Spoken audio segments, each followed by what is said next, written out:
Nation Radio, and this is the beginning. It's Rich, and I'm here with James. It's time to listen to One Nation. You got to unleash the power of the pyramid.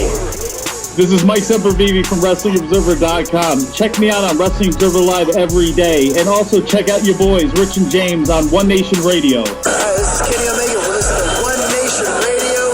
Check it out, guys. These guys know what's up. Big Kenny Omega fans, and that's all that counts to me. Goodbye and good night. Bang. Hey, folks. Welcome to this week's edition of One Nation Radio. I'm James Boyd, and we have Rich Latta. What's going on, man? Not much, man. Just here ready to do another great edition. Apparently, we are head-to-head, James, with TNA on AMC, and they are doing terribly, what I am hearing right now. It is not gone very well.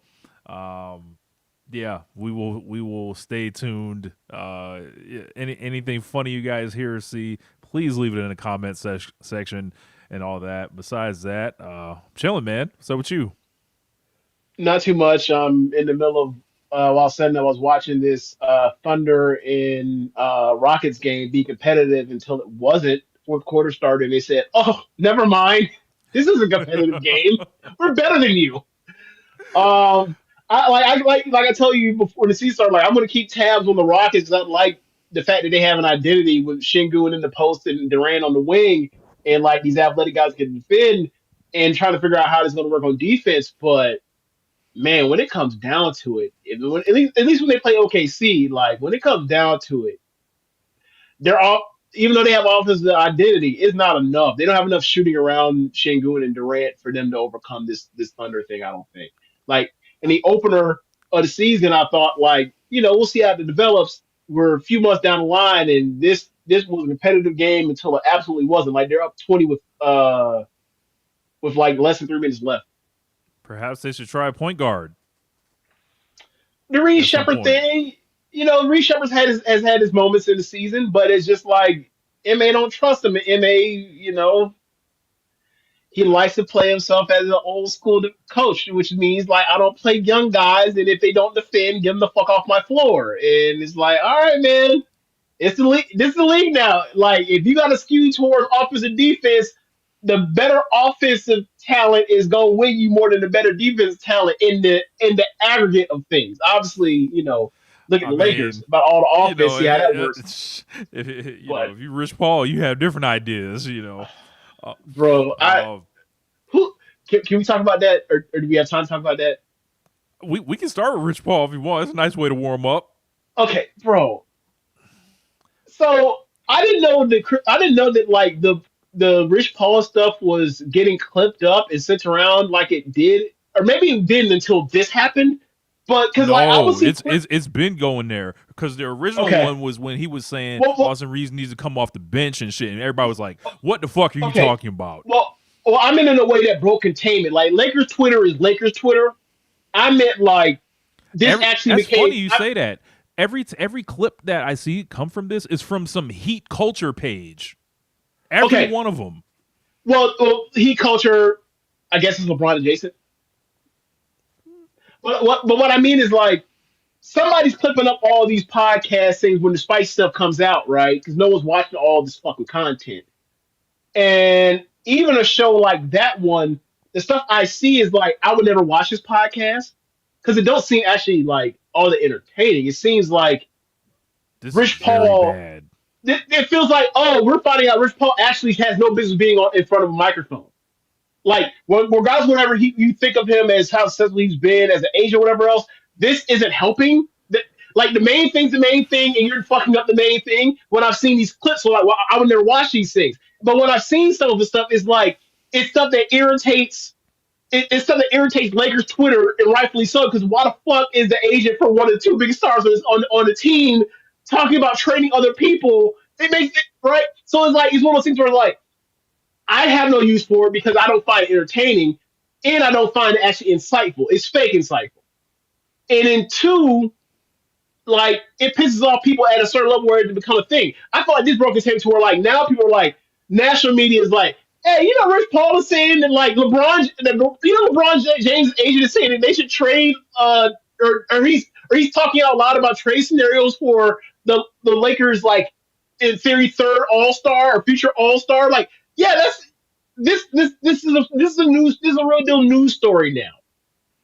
In a way where it was like before, it was like, whatever. Now it's like, yeah, man, he should be. I don't know how anyone has never told him he shouldn't be saying this kind of things on live mic. Let alone put it out on an RSS feed for consumption. This nigga, I imagine he has a wonderful life. This man he's engaged to Adele.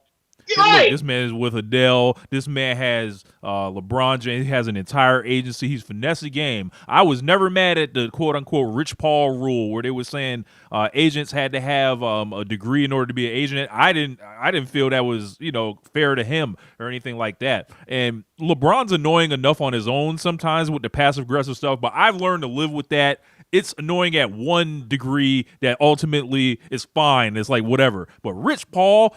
Fuck no. Get him the fuck out of here, bro. These niggas are sitting on this podcast. This shit is lit up like they're trying to have a fucking seance like out there. Like, I don't know what the hell's going on. Like, this nigga first came out here with the whole deal trying to float about Austin Reeves coming off the bench. People were on his head. Now, all the shit he's doing is like clearly transparent, trying to float like since Clutch is out of power right now. You know who he's behaving like? He's behaving like the Republican Party from 2020 to 2024. You niggas is out of power, and you still trying to make shit act up and influence shit from the outside in. Like, look, man, I want nothing more than to be rid of Rich Paul, Clutch Sports as a staff, record label, and crew. The shit, like the Lakers shit is bad enough and infuriating enough. All-time team obliterating activity. Like knowing that to the point where other agents have to check him in the middle of the game. Well, it's not other agents. It's Austin Reeves' agent. That's actually the thing. It's like, yeah, it's like one of those, are we good? What's going on? What are you doing? And also, it's like, LeBron has no leverage whatsoever. The Lakers clearly want to move on from him. It makes sense for me now, like why I hear some of the stuff, the way like we see LeBron. These are homeboys for years ago, right? These niggas hang out together, right?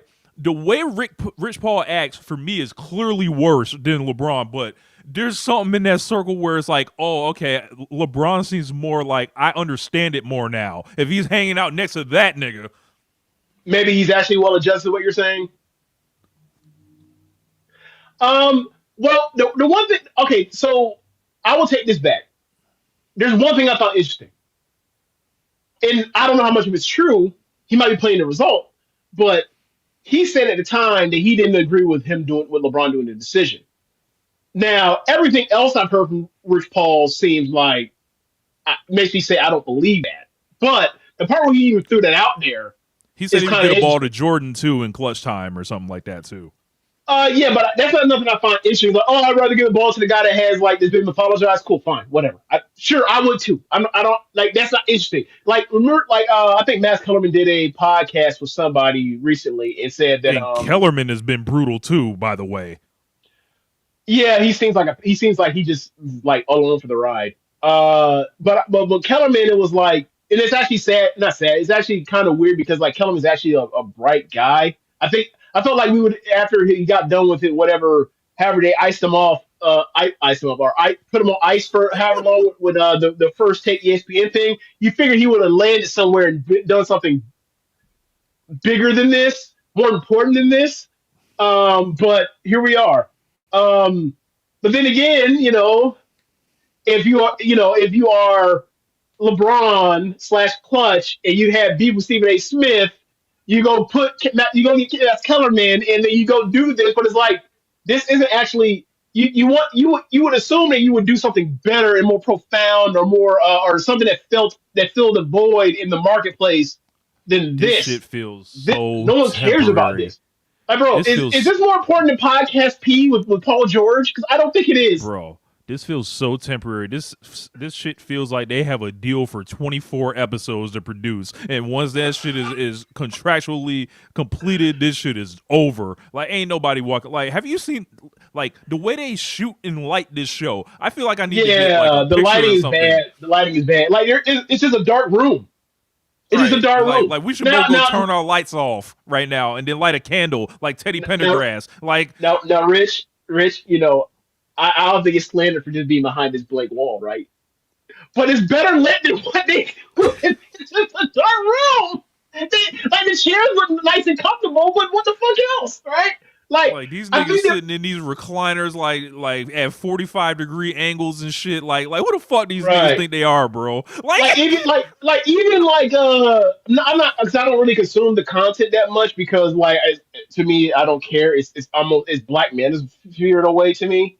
But like when Shannon Sharp does his what do you call it, the Shay Shay room or whatever else, like it's sitting in the backdrop of these nice looking chairs, a nice big rug, and like this wooden back and this dark wooden oak or whatever type of wood in the back. Like it looks almost like a cabin or whatever else, and a fireplace. Like that's is a place that you watch and you can get comfortable with the setting or whatever else, and let people drink and then say outrageous shit, right?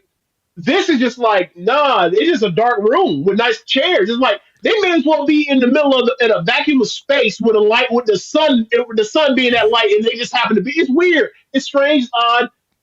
And then I don't get it. I don't know what it's for. As you mentioned, this might just be a type of tryout thing or whatever. See if he's actually interesting or whatever else, or for a life or thing post LeBron's playing career or whatever else. But no one's watching this. And it's going. Even most people are going to check for once LeBron's retired. So this is already donezo for me. These niggas are on that damn set like they about to cut the cameras off and start worshiping the devil in there. Like I don't know. Like I can keep going in on these niggas if y'all don't understand. That's it look like if we pan the camera long enough, like Aleister Black is going to be sitting in the corner, rising the fuck up. Close the doors, turn off the camera, and bring forth the blood sacrifice. Yeah,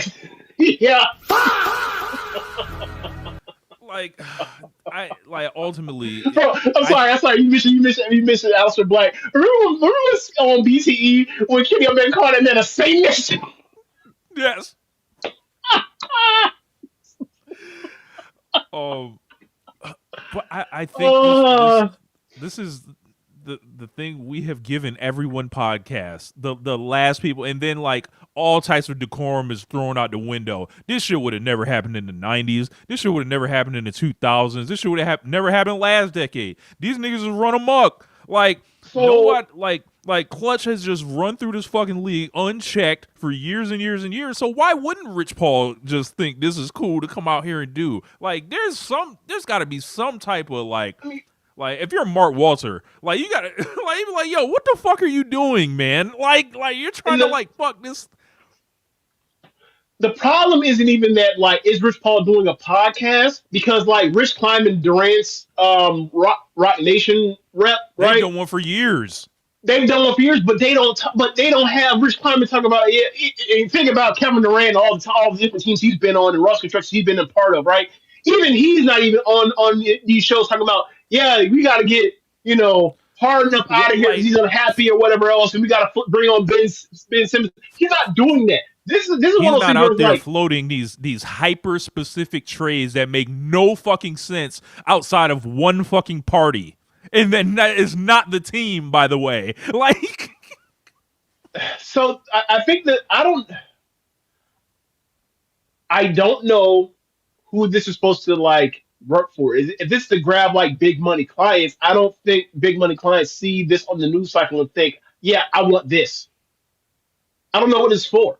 It's one of those things where people talk about art is or what was it? I think it was Jurassic Park, right? And he's like, just because you can doesn't mean you should. Yeah. And this is one of those things where it's you want to do your podcast as an agent? Fine.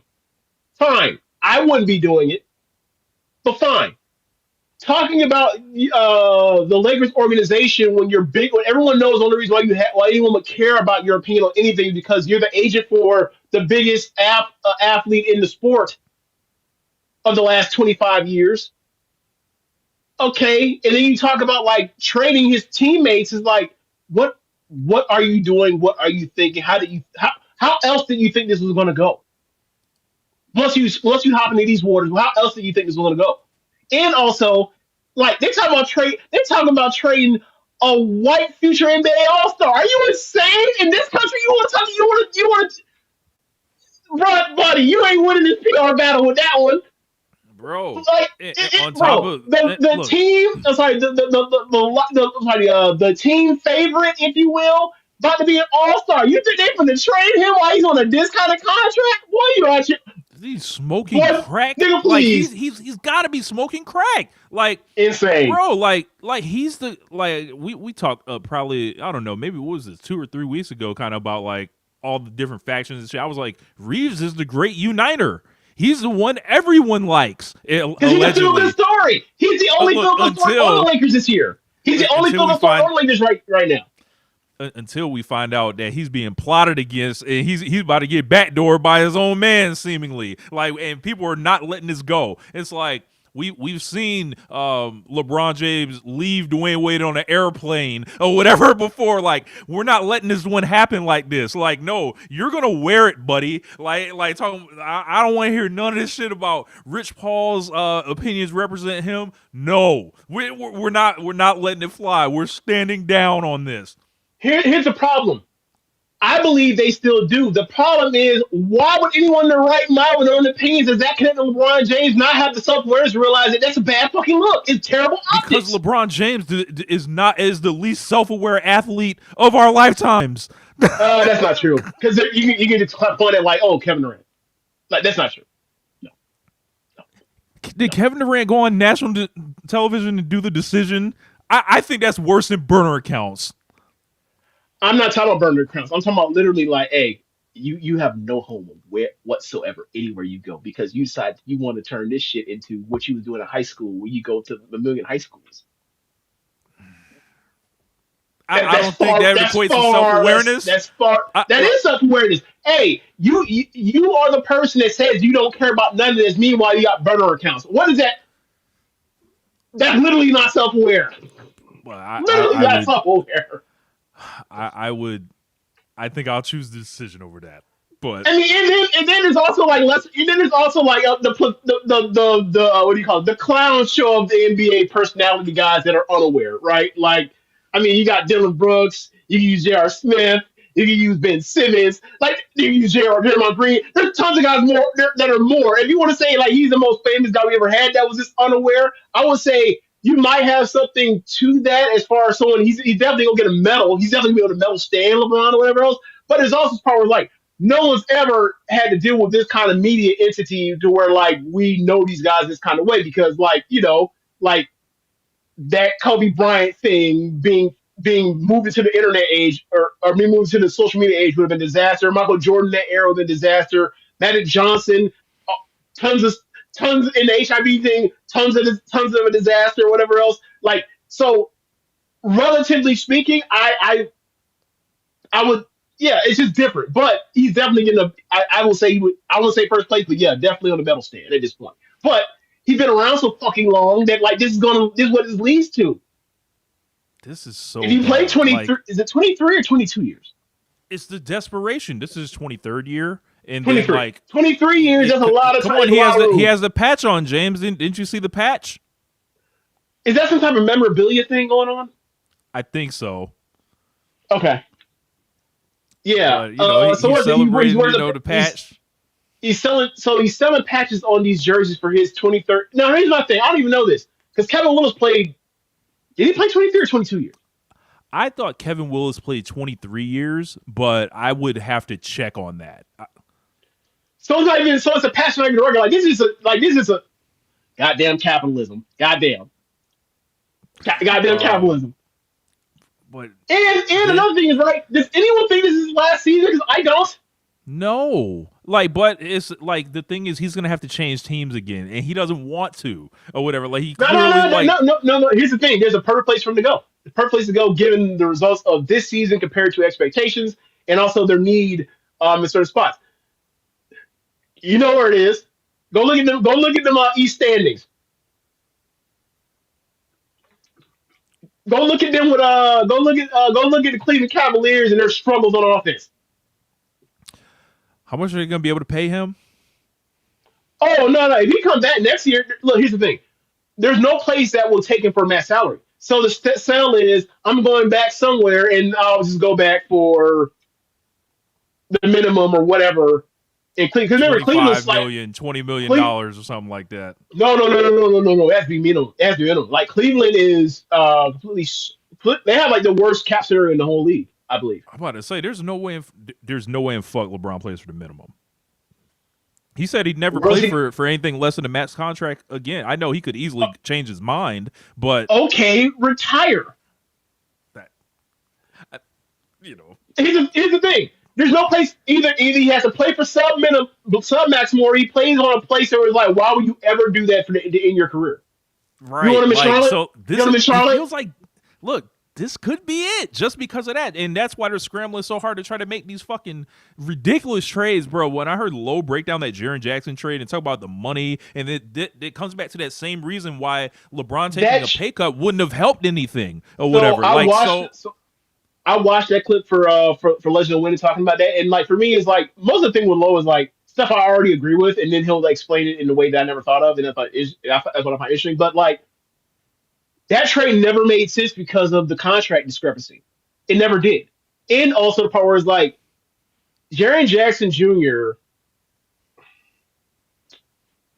Forget the whole joke about the 6 rebounds thing or whatever else. I'm not getting it. Yeah. If you have Luka Doncic, you need somebody that's a rim lob threat. And given the injuries that Jaren Jackson Jr. has sustained in his career, and given the offense that they have put in Memphis that has led to a lot of the more off-ball movement, and less pick and roll that has hurt John Morant's career so far, or the last like 2 years or whatever else. It's like one of those things where it's like, all right, Chris Bosh used to have a post game, Kevin Love used to have a post game, and then all of a sudden it's like, yeah, my role to play on this team to optimize it is not to have post game. So like when you throw me the ball in the post, I'm not brushed up on that because that's not what I've been working on in the off season. Like, yeah, if you want to say like, okay, you want to bring him over, he hasn't ran pick and roll like that for a long time. Like it's not the same thing as like having a Steven Adams or a Jokic or a actual big wide body that actually beneficial in this game, in this day and age of setting screens now. Like having a big center actually matters in a way. It is one of the premium things of having one big like that now these days, right? Because like now guys set screens. Wembanyama walking around now. Wembanyama and also is like, I don't know how much basketball you watch this year. A lot of guys send those old Kendrick Perkins wide foot screens because they're not big bodies. And you had a big body, you ain't got to do all that. Now guys literally getting away with little like the Kendrick Perkins by definition be called an offensive foul on every single play screen because you got big wing setting screens for point guards and they send their feet, like they in a damn like they about to ride a horse. If you had a actual big dude, you ain't got to do that. Big dude got big wide chest.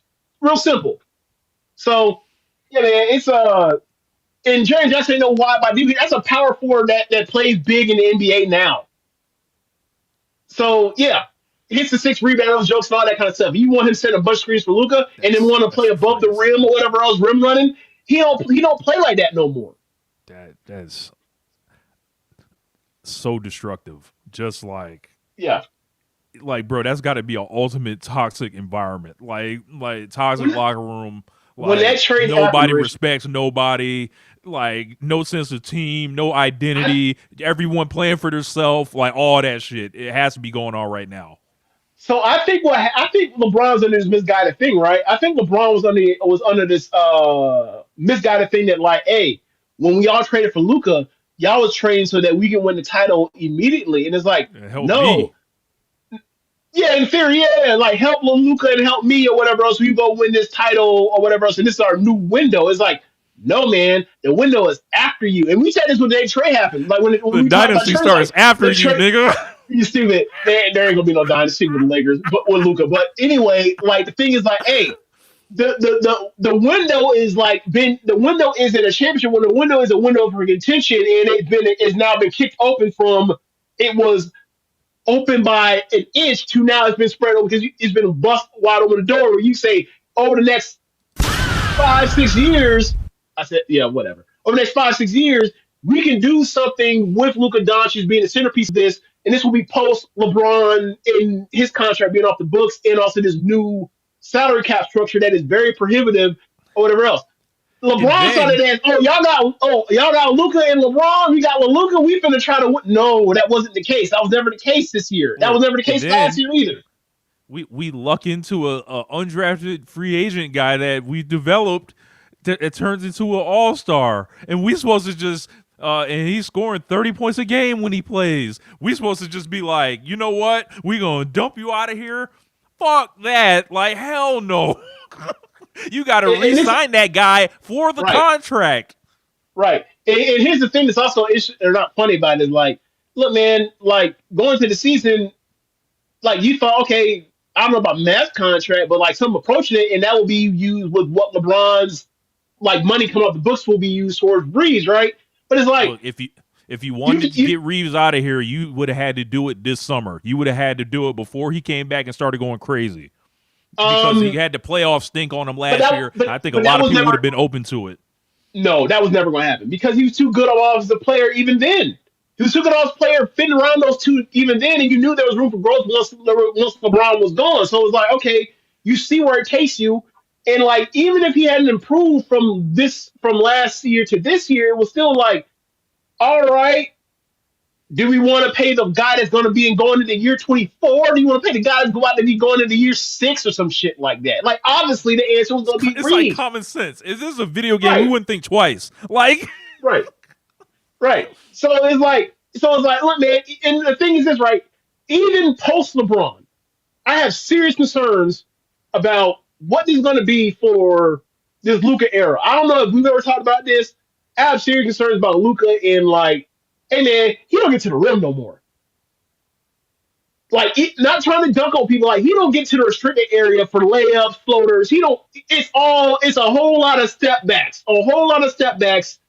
And like, you know, this is a dude that was never as good at a 3-point shooter amount of threes he takes, but he figures out how to get to the free throw line, and he figures out how to end up getting 30 some points every single night. I seen his shot diet this year has kind of been like, okay, maybe he's not going to be first team All NBA like for the next half decade, like I thought he was if he was going to be healthy. However, you still make that trade to get out of Anthony Davis' business, given the Anthony Davis right now. Right. Absolutely. So, like I'll cross this bridge with Luka over the next 3 seasons. Like you know, I see no reason to just jump on him right now. Worst case scenario, right, Rich?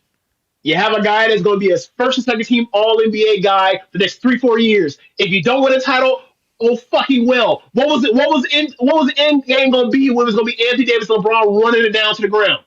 And I don't mean run to the ground like they're terrible people. I mean, like they're at the end of the rope health-wise and age-wise. Look, and, you know, you can do a lot worse than having a guy that's basically like the leader for All-Star votes and shit like that. Like you got a big star. Like we're talking about Luka and his flaws. He's leading league in points right now. Still, yeah, he's had a terrible stretch by his standards the last or basically in January, and he's still leading league in scoring. So yeah, I got nothing for Luka yet. Like we're talking about a guy that's a top 50 NBA player ever. Still. Right, so granted, just because I don't think he can win a title, just because I think he's too flawed to win a title with going in the future with his health or whatever else, does not mean it ain't worth doing what they've done. This was the right decision, even while it's going this way. Yeah. Whenever look out the dollar now to lose the Anthony Davis trade. Yeah, he would have to. I wouldn't say die. He would have to get hit by a bus and break both his legs, and then he'll never play again. He will basically never play again. Yeah, because I mean, how many games does AD play for the Mavs? Right. It's You know what I'm saying? Like, it's so shambolic. And what right. Rich Paul is Like, trying to do, I think Cooper Flag's played more games. I think Cooper Flag has already played more games for the Mavs than Anthony Davis has. Look, man, I've enjoyed myself a good Anthony Davis is the glass man joke, but then this nigga took it to new levels where it was no longer funny. Like it was like, hold on, bro. Ever since he put that damn Dallas on his chest, like it's almost like the basketball guys had decided to punish them niggas for malpractice out there. Bro, this man will come out. This man will come back, right? And he'll play like a top 10 player again, and then in 3 weeks or less, he'll be back on the show. It's got to be so frustrating because you watch him play, you're like, he's still fucking good, he's still fucking great, but it's inevitable. It's inevitable. He's gonna be injured again and put on the show for a long period of time. And now he has his hand injury. He's gonna be he's probably gonna be done for the whole season. Yeah, he's trying to get a second opinion and all that, and he's bucking back against reporting, and that's never a good sign. But yeah, they're trying to figure out how to get him another max deal, and Rich Paul's in the podcast again to loop it back around to this guy, trying to basically, Bray. He was basically trying to say, hey man, you need to keep. I mean, since y'all sucked anyway, y'all need to keep AD. Give him that max contract. Then you got Kyrie coming back, and you already got your draft pick next year that you do have. So you'll have two good young players, and then on each side, you'll have Kyrie and then AD, and then you can run it like that. This is the scam that Rich Paul is trying to run. It's later on in that same video. Like, okay. I didn't. I turned him off after I got to the Lakers part. So this nigga Rich Paul must be stopped. Like it is outright propaganda. It is like he has to be stopped. He has to be contained. Put a chain on him. Like, so make him wear the face mask. Like what's that shit? The nigga Hannibal Lecter. Yes, put a face mask on the nigga like Hannibal Lecter. Like we don't need none of this poison going on in the airways. I swear to God, bro. So wait a second. Hold on. So they have their draft pick. They have one pick next year. Okay, so the logic is run it back, extend AD. You have two rookie. You have a second year Cooper Flag, a rookie. Like do they have that? Do they have the pick already? Or are they like have protections on that pick? I don't know. Okay. I look at it. Okay. Either way, their situation will be like start next year. Like you're not in 2027. Not going to contend for a damn thing. Look, and they're acting, and Rich Paul is basically trying to sell Kyrie Irving and AD as two of the top 15 players or 10 to 15 players in the league. I'm like, I'm sorry. Kyrie Irving will be 35 years old coming off of ACL. What the fuck planet are you on? Like, what? Hold on. Here's my question. What was the last season you said that Kyrie was a top 15 NBA player? Maybe one of the Nets years or something, like 21, maybe? So he has been a top 50 player in half a decade, in your opinion. I would say top 15, yeah. Like I would think, like he fell to the depths of the depths and then like made a little rise in Dallas the year they got to the finals. And then proceeded to shit out his leg in the finals. Exactly. Okay, so how do I say this? I'm trying to think. Bro, honestly, in my opinion, was that 2019 with the Celtics? Celtics. For me, that's the last year he was a top 15 NBA player. Like, if you want to say when he plays his top 15, okay, fine. So that'd be the next years. But once they got swept by the Celtics, we're done with the top 15 conversation. We're done with that. So yeah, it's been over half a decade he's been top 15 player. Like All-Star, sure, whatever. But like that impactful of a player, nah. It's been a long time. A long time. No knocking against him. I think given the amount of injuries he's had in his career, he's had a relatively successful career. And then given, the parts where he's taking himself off the floor for stupid shit or whatever else, whatever. But like man, you cannot spin yourself. If you're a Kyrie Irving away in 2027, you're a Kyrie Irving away from being a NBA title contender. You will never be an NBA title contender. Like, I mean, that's like saying we're LeBron James will be an NBA title contender at 40 whatever. Like, no, you're not. Like those days are over. No, Yeah. We're in a different era. Like what 5, 6, 7, 10 years ago? Yes. Now time waits for no man. Like Jesus said, not time waits for no man. So no, I ain't trying to. So yeah, man, get out of here with that. All right, bro. Um, Yes. Yeah. And Rich Paul's so, podcast. Take it off the airwaves. nuts. Hey man, you got to see some of these appearances or some of these people that popped up at the or popped out at the TNA show, and it ain't impressive at all. I'm saying I heard they was doing some shit Celebrity Row, right? But like they got the celebrities and then it's just rows and rows and rows of empty seats behind them. You lying?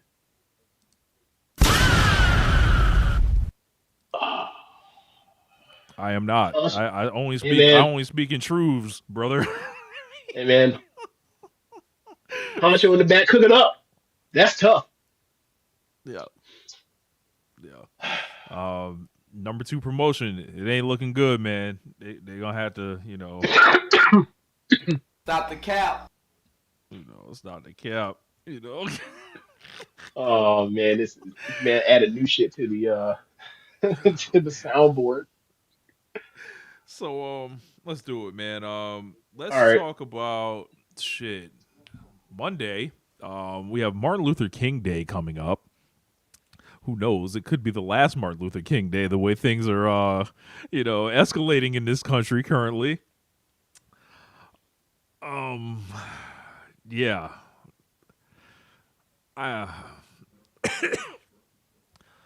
It's tough, man. It's really tough because you hear, obviously, how Martin Luther King Day came into existence some 15 years after his death. Meanwhile, a podcaster who meets his unaliving gets a recognized, from the government within 34 days. I hate to compare the two because it feels dishonest to do that. But I'm very concerned about how all this stuff is just going to be allowed to happen. How a lot of this stuff in this country right now, especially in Minnesota right now, seemingly is just allowed to happen. And for me, I see a lot of people that we know, a lot of people online feel like it's unprecedented times, but it's not. Like No, it's not for non-white people. No, yeah, and it's like not heart- for non-men. No. yeah, it's really saddening, man. It just makes me look at this country like yo, I felt like when we were growing up, we were the people that were set to make this thing right or whatever, because That's what we were sold. Everything in the history books was fucked up. We would never be as dumb as those people in the past to allow whatever the fuck.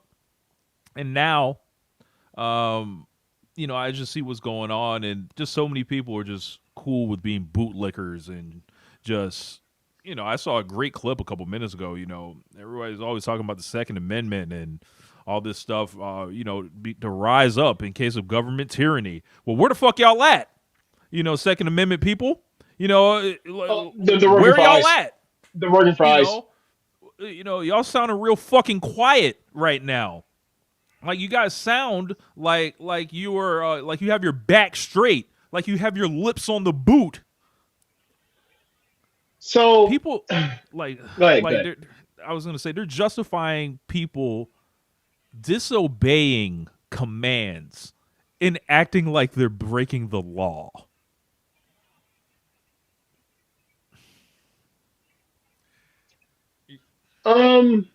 Yeah, man, like there is like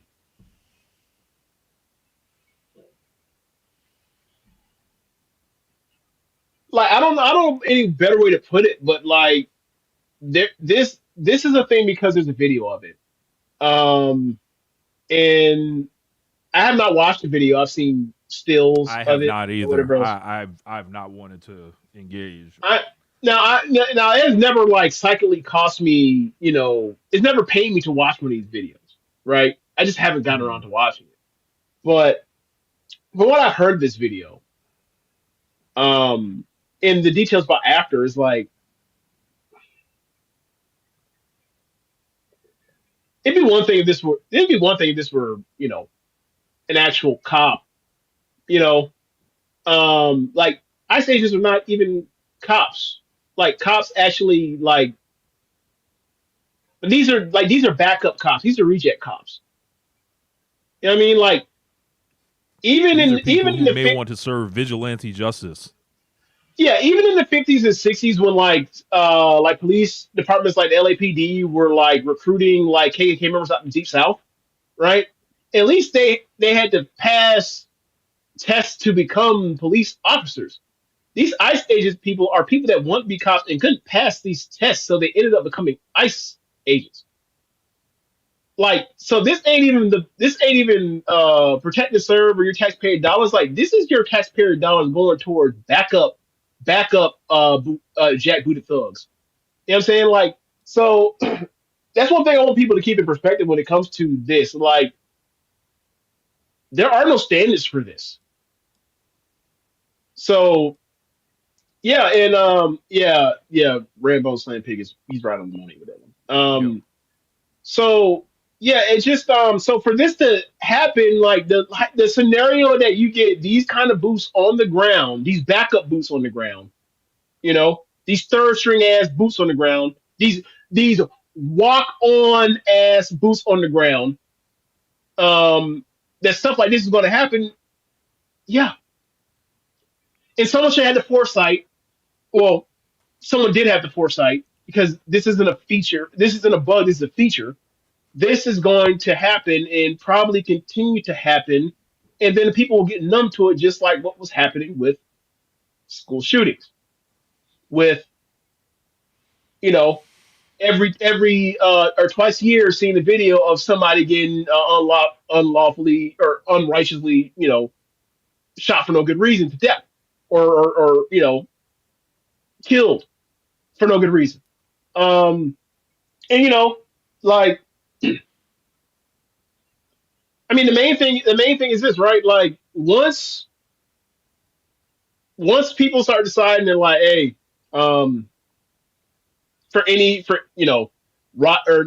protesting to get the fuck off of the streets because it's inconveniencing my way to get to work or whatever else, and don't understand what the trade off is for the riot or not the riot, the protest. That's your answer.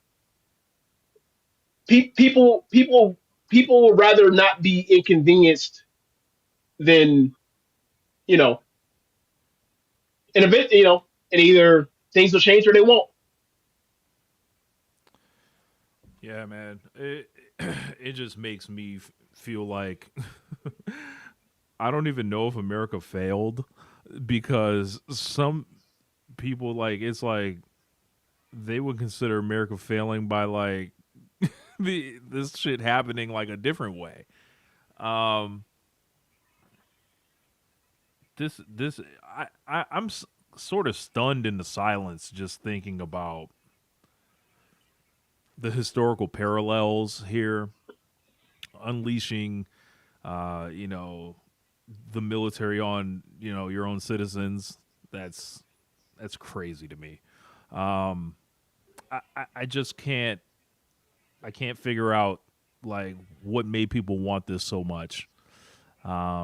You know, Yeah, I know, but it's just like, damn, did y'all want it that badly? Like, where was all this? Like, did y'all want this 20 years ago too? Did you want this 25 years ago? Did you want this 10 years ago? Like when did when did everything just flip up like this? the internet, because the red pill manosphere, all that shit, like as the internet has progressed and the internet in more generations become like to people what they think the real life actually is, you're more susceptible to propaganda because you ain't outside. And you're more isolated. And humans by nature are not isolationists. They're people that thrive with communication and community. And what happens is you sign up for the death cult because it's the only place that you find any sense of community. Right? Like that's the talk of like edgelords and incels. Yeah. Right? Like I feel like I've been, left behind societally and whatever else, and people talking about like, hey, it feels like it's not cool to be a white man or whatever else, blah blah blah blah blah. Find somebody, they get you through the door by talking about like on this some of this manosphere stuff. They tell you some actual like things that are like make some sense. Like, hey, like when they talk about like basically looks maxing, and they talk about some of them terms that are like straight up, whatever else. Like, hey, maybe you should, take care of yourself a little bit better or whatever else, and get yourself a little bit of self-esteem or whatever else. Okay, now that we got you through here, now we finna get you through the door, close the door or whatever else. Now let's talk about how everything is women's fault. Let me tell you how everything is non-white people's fault.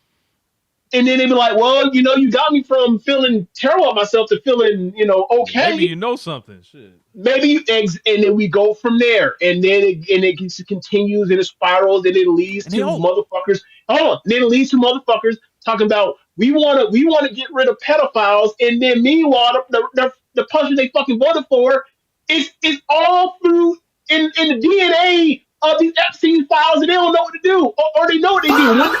If and when, because it's never gonna happen, but if and when you find out Trump was doing all this shit with Epstein, then he's gonna be like, so what?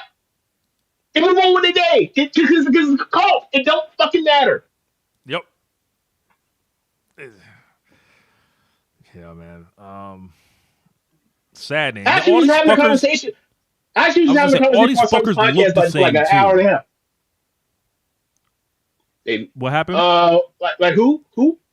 I said all these fuckers look the same too. They have that same fucking look in their eye and their fucking demeanors, and it's like it's a fucking playbook for all of them, just to like, well, something that would with make the flag. It's like it's a bunch of bullshit, man. Well, when it comes to identity, a lot of people they're performing, so yeah, that makes sense. That's why when the shit was happening about half decade ago, or about a decade, like Blue Lives Matter, and you start seeing it everywhere. Yeah, man. It's performance. Yeah, I just hope no one else's life is lost. I hope all our friends out there in Minneapolis and Minnesota, we have listeners out there. We got personal friends out there, and I hate to say, I just hope you're safe. Like it's obvious. It's just like I hope you don't have to. I hope you don't have to hide from these people. And another part about it is it's cold as fuck up there right now. It's cold as fuck up there because it's cold as fuck down here right now. What is it down there or up there? It was in the 20s today. It's 29 right now. Brother, it's like 50 something right now. And I went outside for like I went outside to go do something because it like the trash can got flipped over. Had to go pick up the shit that came out the trash can. That job in the weather sucks. But when you out there and you just inside and you had on shorts and a basketball shorts and t-shirt and some Crocs on, and you got to go out there, you got to go get that shit out the yard and do it, bro. By the time I turned back and went back into the house, I was like, I felt chilled to the bone. And it's only 50-something degrees. 29? Nah, man. I can't do that. I feel like I'm getting my cold weather. I ain't never seen snow, so I definitely don't want to do that shit. Man. I feel like I'm getting my cold weather bona fides back because, like, when I went to the gym today, like, I went there in shorts. It was in the 30s. Like, and I went outside in shorts, and I had the hoodie on, and I was like, Catherine was like, you doing what? And I was like, yeah, like, shit don't affect me like that. Like, when I got the hoodie on, at least, it's just like, I'm getting in the car anyways, whatever. Once I start moving, you get a little warm. Y'all That y'all, you up north niggas is different. I remember you told me a story about you used to go to the bus stop and then you would take a shower and then your hair would be wet and the ice and your hair would get ice frost or Yep. whatever. I'm like, bro, yeah, that's absolutely the fuck not. Absolutely the fuck Yeah. not. I Yeah. refuse. I would have if my Floridian ass had that happened to me, I would have died that day. Mm-mm. Absolutely not. Absolutely not, bro. A bitch hate taking a cold shower or taking a shower in the cold. I gotta turn the heat on and let that shit heat up for like 5 minutes before I ever sit my ass in the into the tub. Nah, man, y'all Yeah. different. Absolutely not. Yeah. So, I felt like kind of had to talk about this stuff, and Martin Luther King Day is coming. So, you know, I would just say learn something about him. I went to his house, last year, or 2 years ago, I think, where he was born, Auburn Avenue and stuff like that. It's quite a sight to see. You'll probably you'll have complex emotions in there because there's a lot of stuff. They just throw it all at you, and it's just like, wow. You see all this and you're like, this shit is going on right now, man. Like it's just like it's not as special to me as it once was. Like when I was growing up hearing about Martin Luther King, I'm like, wow, this is mythical figure or whatever. This one man that changed the world essentially. Like, and then now it's like we had a reset point, dog. Like it's like we need new answers now. Like that was one. Look, to quote the movie, it's one battle after another. Like, Yeah, that's the fight for progressivism. Yeah. It's always, the fight towards is always going to be a buck back, and the problem is like this butt back is a the motherfucker. right. It seems like this buck back is like actually nah. It's actually we're going backwards. We're going back to yeah, make America great again indeed. So you talked about you were at MLK Dr. King's house. I meant to ask you since you was there. Uh, did they did they have things? It was a tour. Was it a tour guide or whatever else? So check this out. His actual house was closed, but they have like a building that's directly next to the house where they have a bunch of like different shit in there. They Okay. were doing renovations in the Okay. actual house. Okay. So like, but normally once it's fixed, you could walk through there. Yeah. Mm-hmm. Okay. Take me through there. Take me through. Anyway.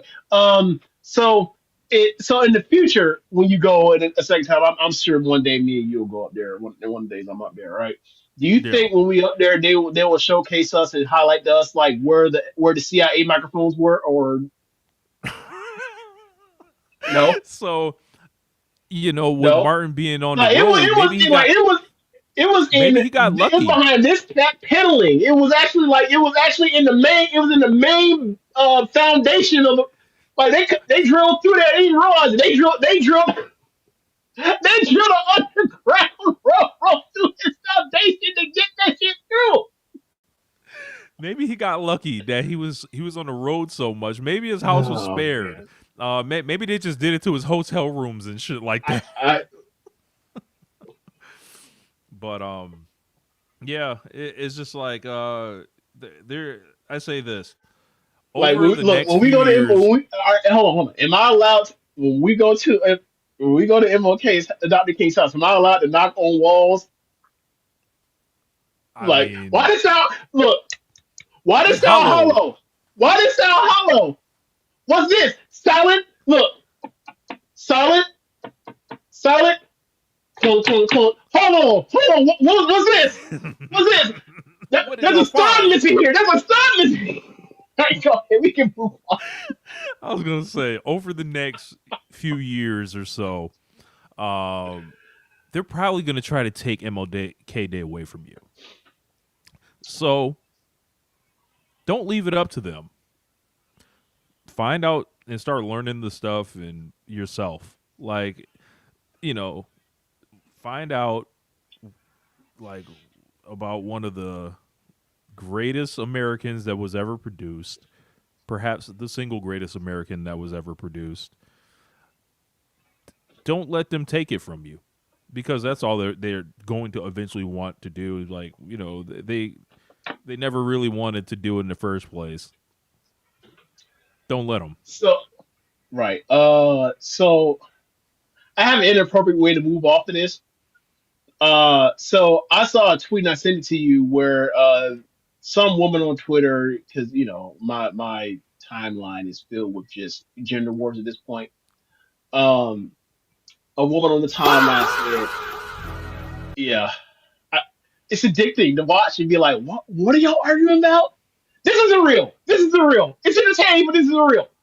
But so I saw a woman tweet, "You can't play with me because if you fuck around on me, I'll fuck with somebody you look up to, right?" And then the quote tweet was like, "Bitch, you will never fuck LeBron James." So I click on it, right, and I go through to see what some of the replies was to when she said that, right? Somebody said, "You will never fuck Dr. King."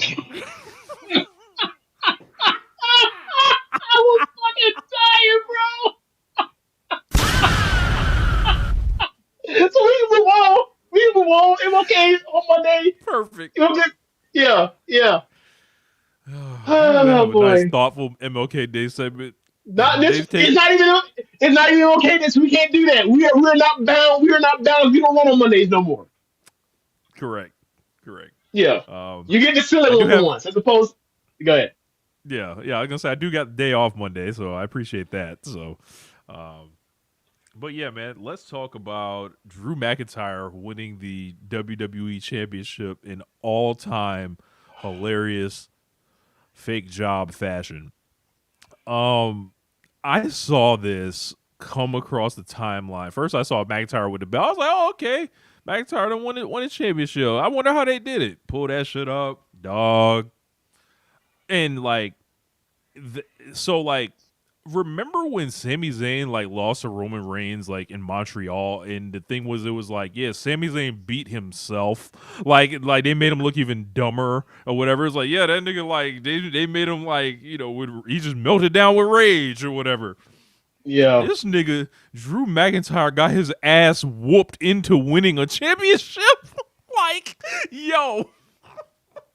Like, this nigga Jacob Fatu, of course, appears like this, with the hoodie on, but the black one, is like this. He reveals himself as such, wears out Drew McIntyre, and then Cody Rhodes, for some reason, sees him, whooping some ass, decides to turn this man around. Hey, you! What are you doing here? Let me fight you, dumbass! Walk around, get out the ring with your belt. Yes. He sparks Jacob Fatu, then Jacob Fatu immediately drags him, and then it's like, Jacob Fatu didn't even intend to come in there to fuck with you, Cody. He came for the other guy. And then at the same time, while Jacob Fatu is wearing Cody Rhodes out, Cody Rhodes looking up at the stars at this point, this nigga, like, they have the camera, like, right at the corner. And then McIntyre just falls backwards, like, out the ring. And I'm just like, this is how this nigga won the championship? This how they changed Vince McMahon's daddy's belt? Wow. Yeah. I'm like, this is incredible. Who got over? 3 guys in the ring, none of them got over. So,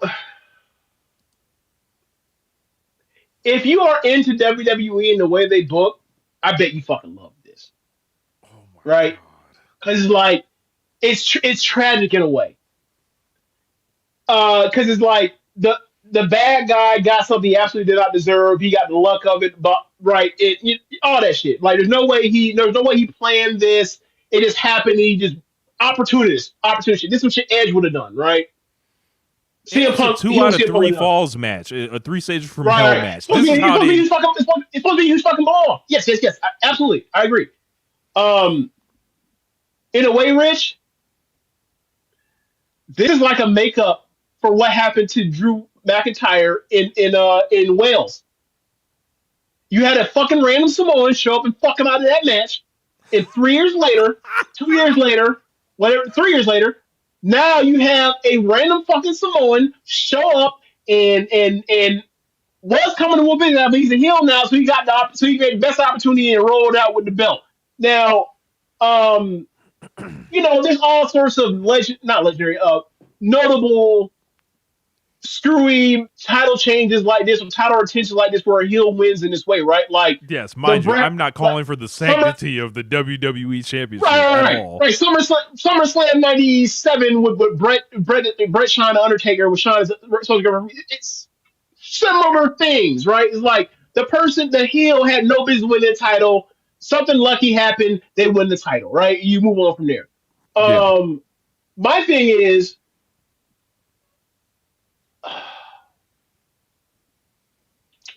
maybe there's answers on this already. I don't know, but what do you think is the program that comes out of this? Who is Fatu program with going out of this? So they're doing a tournament to decide who fights Drew, but as far as Jacob Fatu, perhaps he sees him down the road in the Elimination Chamber. I don't. No idea. But but the swerve is he shows up to confront and right the roads, whatever, with him and Drew McIntyre, because Drew McIntyre hated all them fucking Samoans, rightfully so. He kept fucking with them. And then the swerve should be it goes into Cody versus Fatu. You would think, in a logically built wrestling company, that's where that goes. And then you do the tournament with whoever faces McIntyre at presumably Royal Rumble. But I don't know now. Do we know who's in the tournament? Yeah, there's like a couple matchups. It's like basically like what's going to happen is there's 4 matches, then it's a 4-way, and whoever wins that 4-way. Like Randy Orton's in it, a couple other people. Sami Zayn, Dragunov, The Miz, couple other folks. I'm sorry, who? Mike Mizanin, brother. For I believe one of the first round matches is Randy Orton versus The Miz.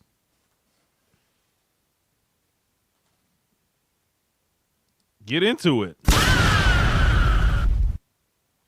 It is 2026 and The Miz is in a world title tournament. All right, man. All right. So did you hear the story about how Roman versus Cody may be off the table? And that's like ever since this Drew thing, they've basically like unveiled this new kind of direction. James, if Cody versus Roman is off the table, I don't know who like it kind of benefits more. I kind of have an idea. Because I feel like if you're booking the third match, Cody like should win because he's the one that's like working full time or whatever. But I think it's not his time to win. So like it's now like he's basically like, you know what? I'm gonna drop this title so I don't gotta do shit with that and be like bingo. So Rich, if they were going to do Cody versus Roman 3 times in 4 years, this is the match where the dynamic is they're both baby faces. This is when you finally put it back on Roman as the baby face. Cody wasn't going to win. Roman's still, regardless of whatever's happened the last 2 years, Roman's still the ace. Roman was going to, so if they were going to do that, Roman's going to win. So, therefore, this is probably what happened as a result. If you go ahead, if he just volunteers, I want to drop it to Drew. And then you kind of get into some other shit. Because never forget how this whole thing lined up. So, like, Roman and Heyman and Vince basically determined that Roman should get the first one, and Roman really pushed the first one when he was supposed to lose. Like, Cody was originally supposed to win or whatever. And then... Which means they probably weren't going to have a rematch immediately if Cody had won. They were not going to have not only were they not going to have a rematch, the next year they were going to do Rock versus Roman. For real. Oh, yeah, that's right. And then Cody would not have been factored in it at all. He would have had to go get the other fucking belt, right? But somebody realized. Well, no, they didn't even. I don't think they even had the other belt by that point in time. Remember, they had just put all the belts together with the Brock shit. Remember? They pulled that belt out. When did they pull out that? When did they pull out that McIntyre Seth Rollins belt? When did they pull that out? I that think wasn't by WrestleMania 40. I think it was. Okay, so after WrestleMania. Okay, so WrestleMania. before then. You're right. Okay, my bad. I thought it was a year later, but you're right. Okay. Yeah. So now, like, they were gonna do that. Right. No. Hold on. If that's the case, who had that belt at WrestleMania 40 then? It was Seth Rollins and Walter, I think. Or Seth Rollins, no, it was Walter and Damian Priest, I think. I don't remember that. No, it was Drew McIntyre in the cash-in, whatever the fuck was CM Punk. Where CM Punk. That's right. That's okay. It was McIntyre and Priest, and then the cash-in, or excuse me, it was Seth and McIntyre, and then the cash-in and all that other shit. Right. With CM Punk calls in and Priest cashing in on McIntyre. Okay. Yeah. All right. So I say all that to say, like, now where Cody has the belt, it's like, oh, this is his one time to pull his power play and be like, I'm not doing the shit now. I find it interesting on a couple levels because it's like they've done jack shit with him as the champion since he won that shit back with John Cena. I believe he's only wrestled Drew McIntyre, if I'm not mistaken.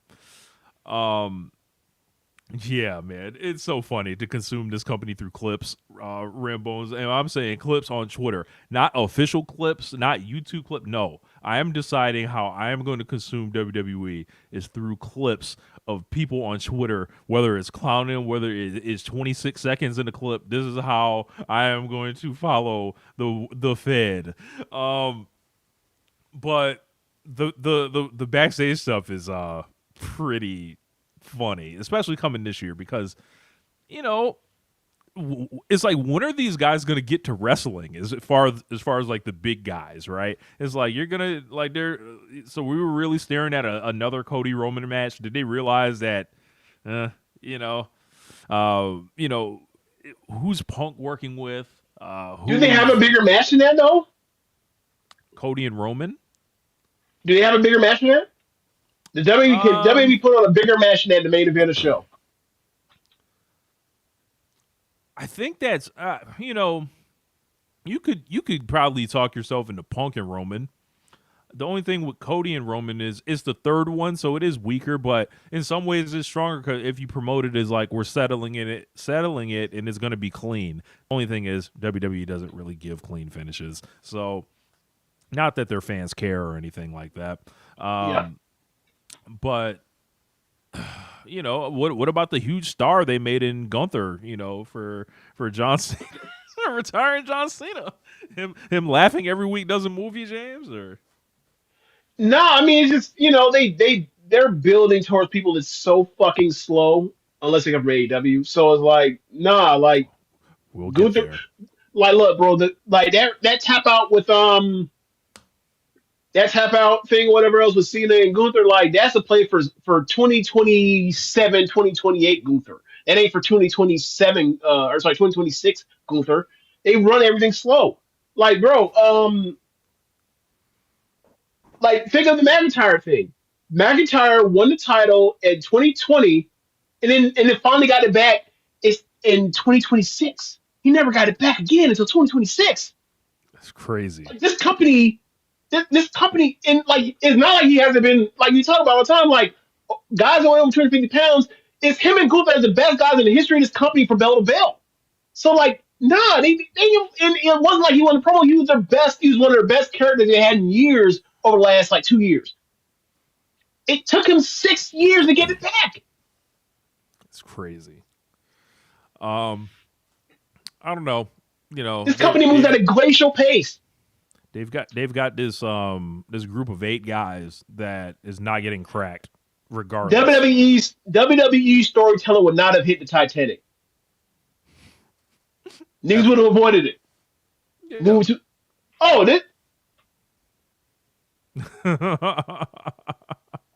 We good. Lives would have been saved. movies would not have been made. That's true. So you mentioned WWE. I mentioned the essentially the top 8 that's very difficult to be cracked. So I wanted to talk about what people are now calling, since Tony Khan's in the soccer business, the AEW transfer portal or transfer window. Okay. that is seemingly opened up. It's pretty interesting to see the names that are in and out. Of course, we will talk about Powerhouse Hobbs being on his way out of AEW. I think that's kind of the headline thing here.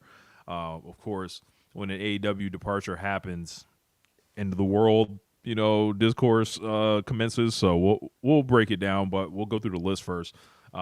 First coming in, actually, we'll start with the outs. Powerhouse Hobbs, it was reported that he is his contract expired, chose not to re-sign, after being made a substantial offer, and he continued up until yesterday, and he is presumably headed to WWE. Mercedes Martinez is not back. Matt Taven was out of here, as well as Alex Abrahantes. And then people on the way back in, or in for the first time, he's starting with Andrade.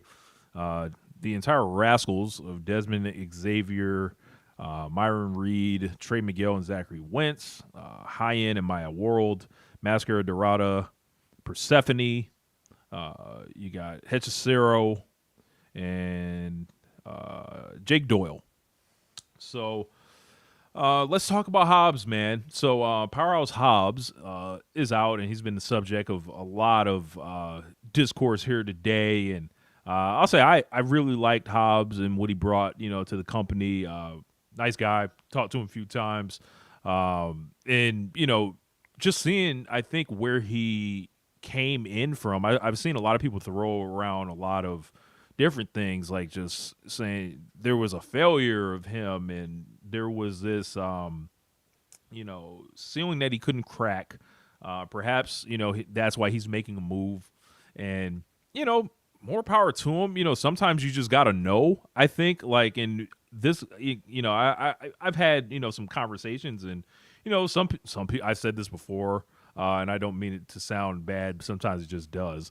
But some people love the Fed. Like, and some people grow up wanting to, test themselves there or, be wrestlers in WWE eventually.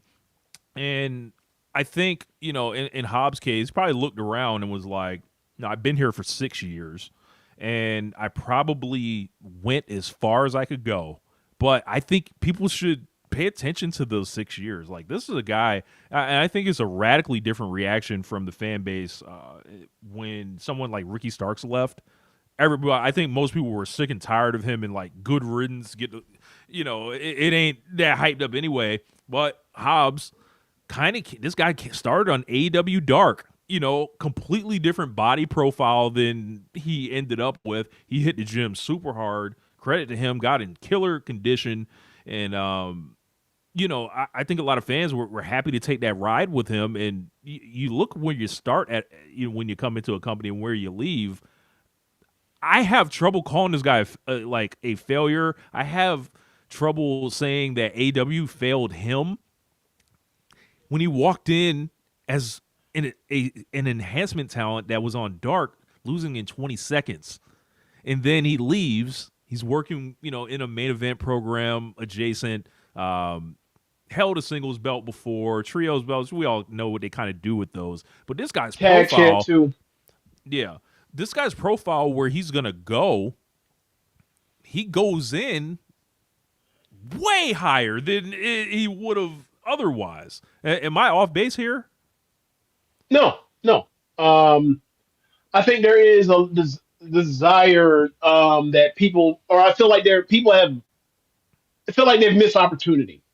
It's someone that looks like Hobbs because, like, whether it's obviously bad luck like Brody Lee, but Brody Lee, Hobbs, Lance Archer, Wardlow, Luchasaurus. You had guys you could push as a Hoss wrestler to a certain level that you could have maybe put the belt on or had potential at least for that. at some one point or another, right? And none of them ever broke through. And for AEW to start the way it started, where it was literally like you had your Hoss matches here and there, you had a big guy beat the shit out of a little guy for like Marco Stunt getting his ass whooped.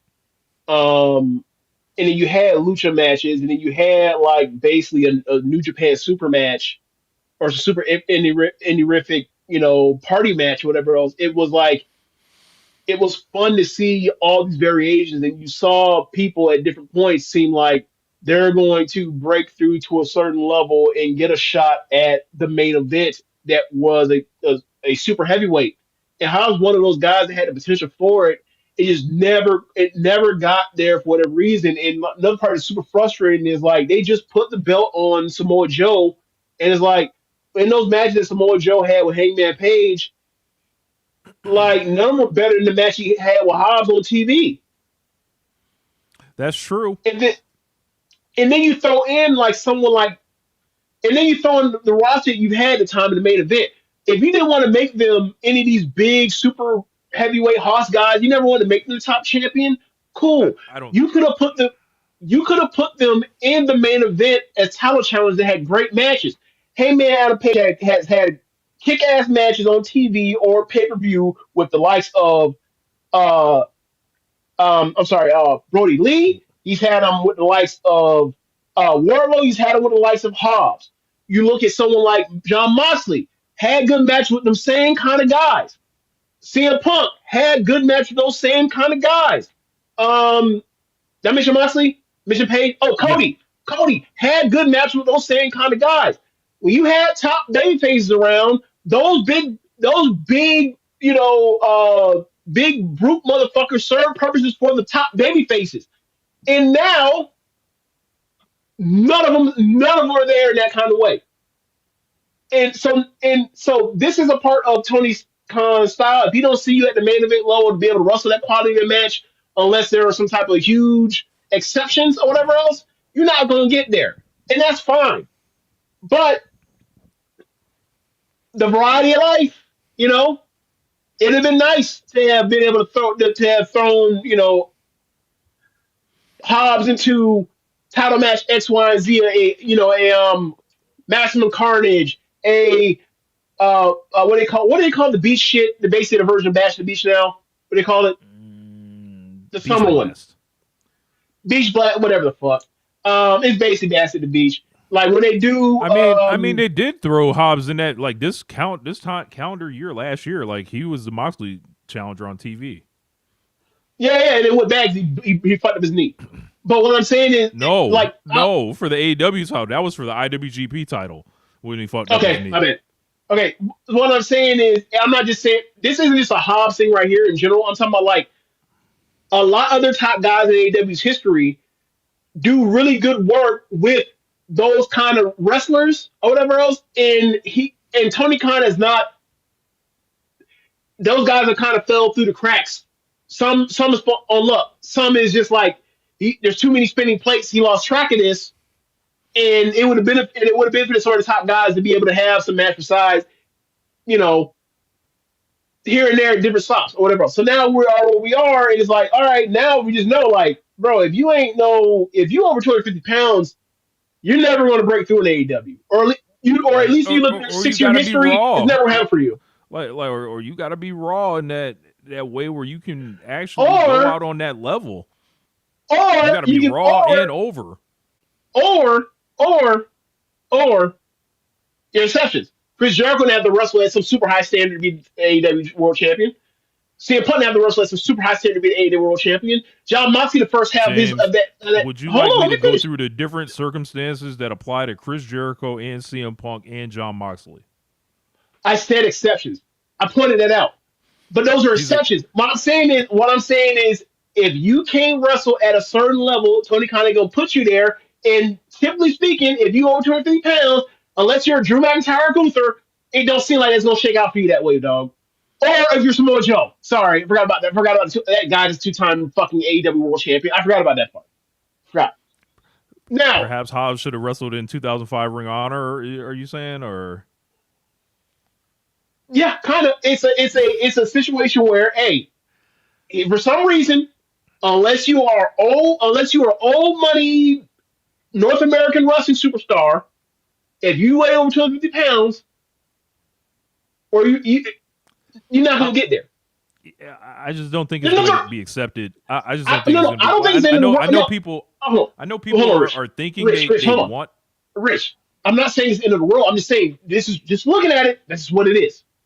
Because But like what I'm it's still a saying high is, if fucking they level of actually, wrestling.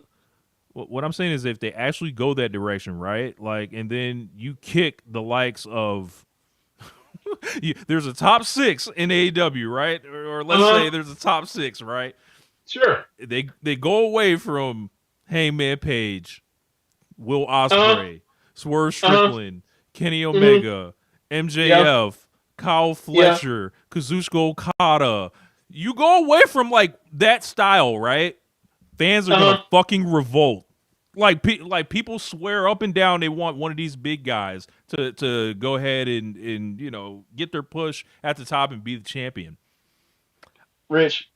It's not Rich. happening. It's not We happening, and I think people are gonna we revolt. are getting Samoa Joe and MJF right now in the last few months. The year before we got bad And John people Moxley. revolted. Rich, Did they they not? didn't revolt. They didn't because look at the pay-per-view buys. They didn't.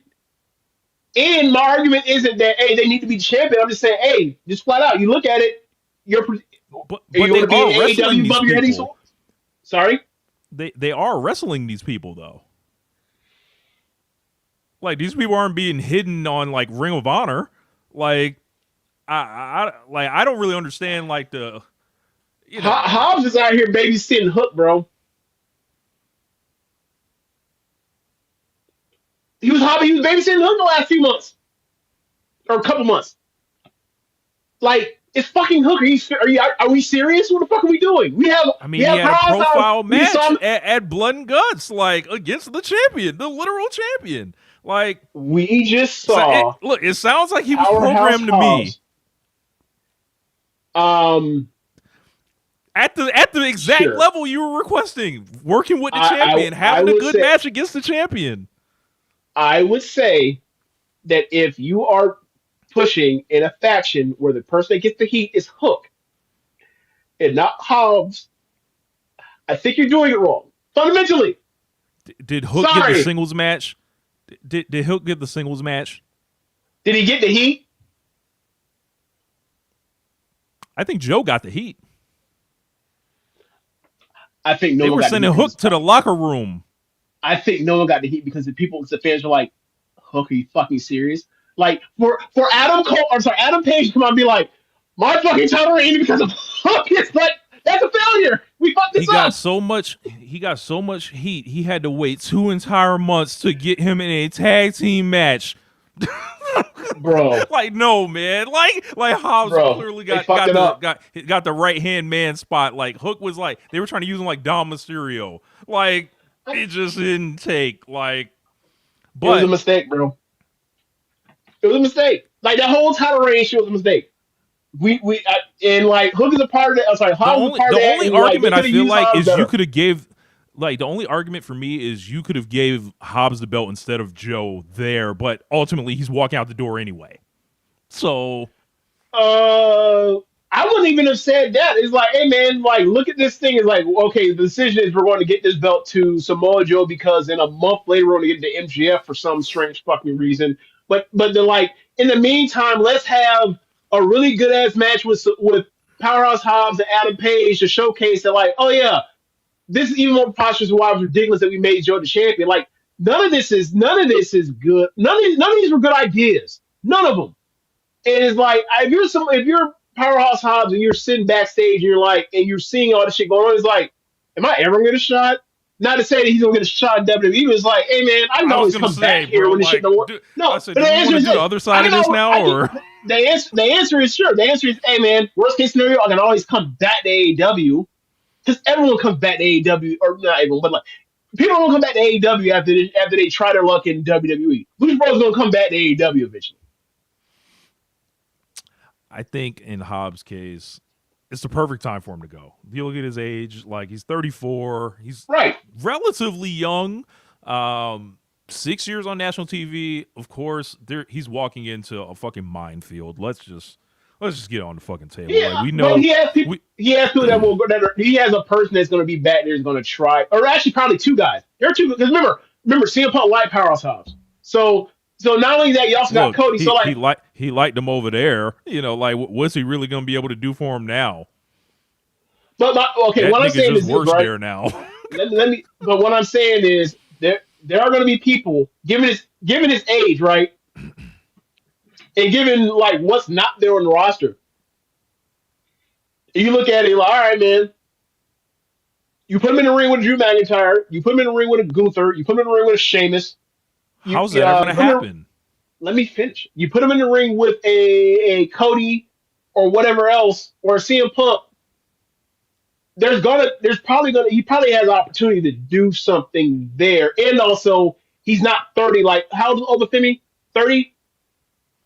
Obafemi is like 6 years younger than him, if I'm not mistaken. So like 29, 30, right? Like Obafemi isn't gonna get there immediately because he's like in his early. Because he's like you gotta have 5 years to get yourself over. Like he might get cut in line by Hobbs or whatever else because of the age situation, and also they gonna be like, there's only room for one at a time. So so he has a chance to be a guy to be kind of a bridge guy for if it goes out well. He works the guys that are working right now, and then he can move over to like in the future if it goes well. Then like he passes it down to the next generation, like the Braun Breakers, Obafemi's, what have you, whatever else. Like he can be a bridge guy, is what I'm saying. Because there's so many old fucking guys. There's not 35. There's not many of them. So you think he can walk in day one and he's gonna get pushed like closer to? I feel like we got the examples of people from AEW and WWE. You got Cody Rhodes and CM Punk on one side. It's not going to be Cody or CM Punk because those guys are already established stars, whatever else. And then you got everybody else, like on the other side, people that have been stashed in NXT. Go ahead, go through the list. I was going to say people that have been stashed in NXT, like Ethan Page or Ricky Starks. Ethan Page or Ricky, either one. Okay. Anybody else? Or the Lucha Bros. Alistair? Lucha Bros. Okay. Miro. I'm saying if you think he's closer to Punk and Cody, I think I'm going to disagree. No. What I'm saying is, you talk about TV age a lot. Yeah. Miro may be over 250 pounds, but Miro has an older TV age because he did, came out in the tank in fucking 2014 or 2015, but been around in WWE world since 2014. So a lot of people look at him as old or whatever else. What I'm saying is, but they like that in that company. But all those guys you mentioned, outside of Miro, all them dudes weigh under 250 pounds. This is a 250-pound promotion. He actually had, like, if they don't make it work with him, given who they have on the roster, and they do the look contest of can you be in the ring with a Randy Orton, Drew McIntyre, Gunther, Sheamus, so on and so forth, and Hobbs actually fits that size profile, and then actually, like, if you ever actually get him in the ring with someone like that, we'll see. I think he has a good shot to actually get something. Now, do I think he's going to be fucking main event WrestleMania? No. That's a great question. Do you think Hobbs wins the title before Javon Evans? I mean, Javon Evans doesn't ever win, and he probably, they're going to slow roll him forever. So I don't. How big is Hobbs? Is shorter than everyone thinks. So that's true. I hope they don't stand Randy Orton next to him because they just stood him next to Trick Williams. Do you think he's going to get pushed harder than Trick Williams? Since we got we're talking about Obafemi and Trick Williams and all that, right? I'm going to say yeah because Trick can't wrestle. I feel like Trick's already in trouble because they had him win his debut match without hitting his finisher. If Trick were white, he'd have a better shot. But when they be like, hey, you can't really work and you black, there's like, oh, you got 2 strikes against you instead of 1. Yeah. I don't know, man. Like, I just think, like, as far as like in AEW, I think there's too much competition at a main event level for There's too like, much competition everywhere. My point is like, hey, you've already done this for 6 years. Try your luck here, somewhere else, and then if it don't work out, you'll always be able to go back to AEW, and you'll probably get paid more than what you was gonna make in WWE anyway. I'm okay. yeah, I'm okay for wrestlers moving back and forth. I'm okay for that. yeah, Like you need these guys moving back and forth. yeah. I Like think just like I think there was like an outpouring of love for this guy for the he's likable. He works for the hard. AEW fans. Like he was awesome. This man, like I said, he Yeah. worked his ass off, worked hard. I think a lot of people respected him, and it's just like damn, like it, of course, the end of the world conversation commenced and everything like that. It's just like, nah, this is gonna happen. Like, and I don't begrudge the guy at all. Like, go see. It might be you. Like they've got a terrible track record with with niggas for one. But some people got to find out for themselves. So Right. like somebody got to touch the stove. Like, and Here's my question. Right. We talk about all the time about like bad contracts and whatnot. Right. I think they're gonna So try to we got to teach you how to work stuff. all right, get him in the ring with one of the dudes I mentioned. See if he needs to learn how to work. If he needs to learn how to working with Sheamus and learn how to work working with Gunther or McIntyre. I bet that won't happen. I bet he won't even learn how to work working with Cody or CM Punk. But yeah, man, like so, or Seth when Seth ever gets back to health or whatever the situation is. But yeah, man, we was talking about what were we just talking about? I'm blanking what I was gonna say. I'm sorry, Rich. Go ahead. I was just going to a couple of the comments. Oh, But bad contracts, right? contracts, yeah. So, all right. So we talked about different people being like, that's a bad contract, ready to sign, right? Like somebody gets released from WWE, is like, don't bring them over to AEW, right? So if you're from WWE's perspective, right, we get all sorts of shit for letting go of Hurt Business. 2 years later, we get Powerhouse Hobbs. That's a win.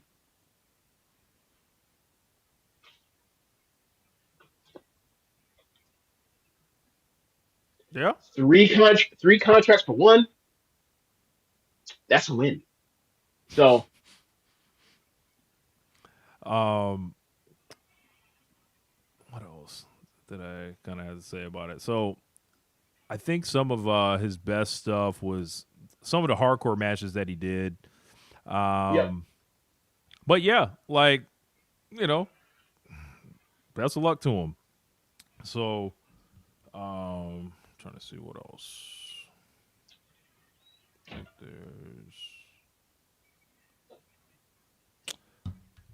there's Someone in here said AEW. Bearcat or something, Bearcat Keith Lee comes to mind. Like, yeah, Hobbs doesn't have some of the issues that's going on with Keith Lee as far as like the health and conditioning stuff. So like I wouldn't even compare those two in that way.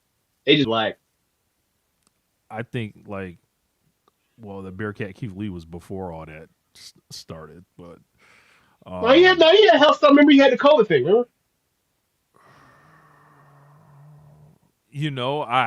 I don't know. I it's Yeah, so remember he was going for a fuzzy. while with the COVID thing. He was going for a while with the COVID thing and then came back. And then, like, ever since there's been this issue where people were like, he looks bigger than he was the last time we saw him, whatever. I was like, that's some of the health stuff with conditioning and the COVID thing. So, yeah, like, I don't think you have that kind of stuff with Hobbs in the way that you did with Keith Lee and WWE or post that run. I just pray he doesn't have to go to that performance center. I just hope he doesn't have to do it. Like, I mean, I agree. Like if he shows up like fucking NXT, I'd be like, all right, you know what, Rich? I want to be like, I'm gonna come back and pull this segment back up. They're like, yeah, yeah, man, put my point wrong with everything. Should have said, dumbass. You probably get paid less. You definitely get paid less money when you get in AEW. Should have said, you just sat there and been a fucking off. look, Yeah. If he's not showing up at the Royal Rumble, if he is showing up at New Year's Eve or whatever the fuck, I would debut him at the Royal Or Rumble. Valentine's Day Massacre or whatever. You'd be like, what the fuck is this?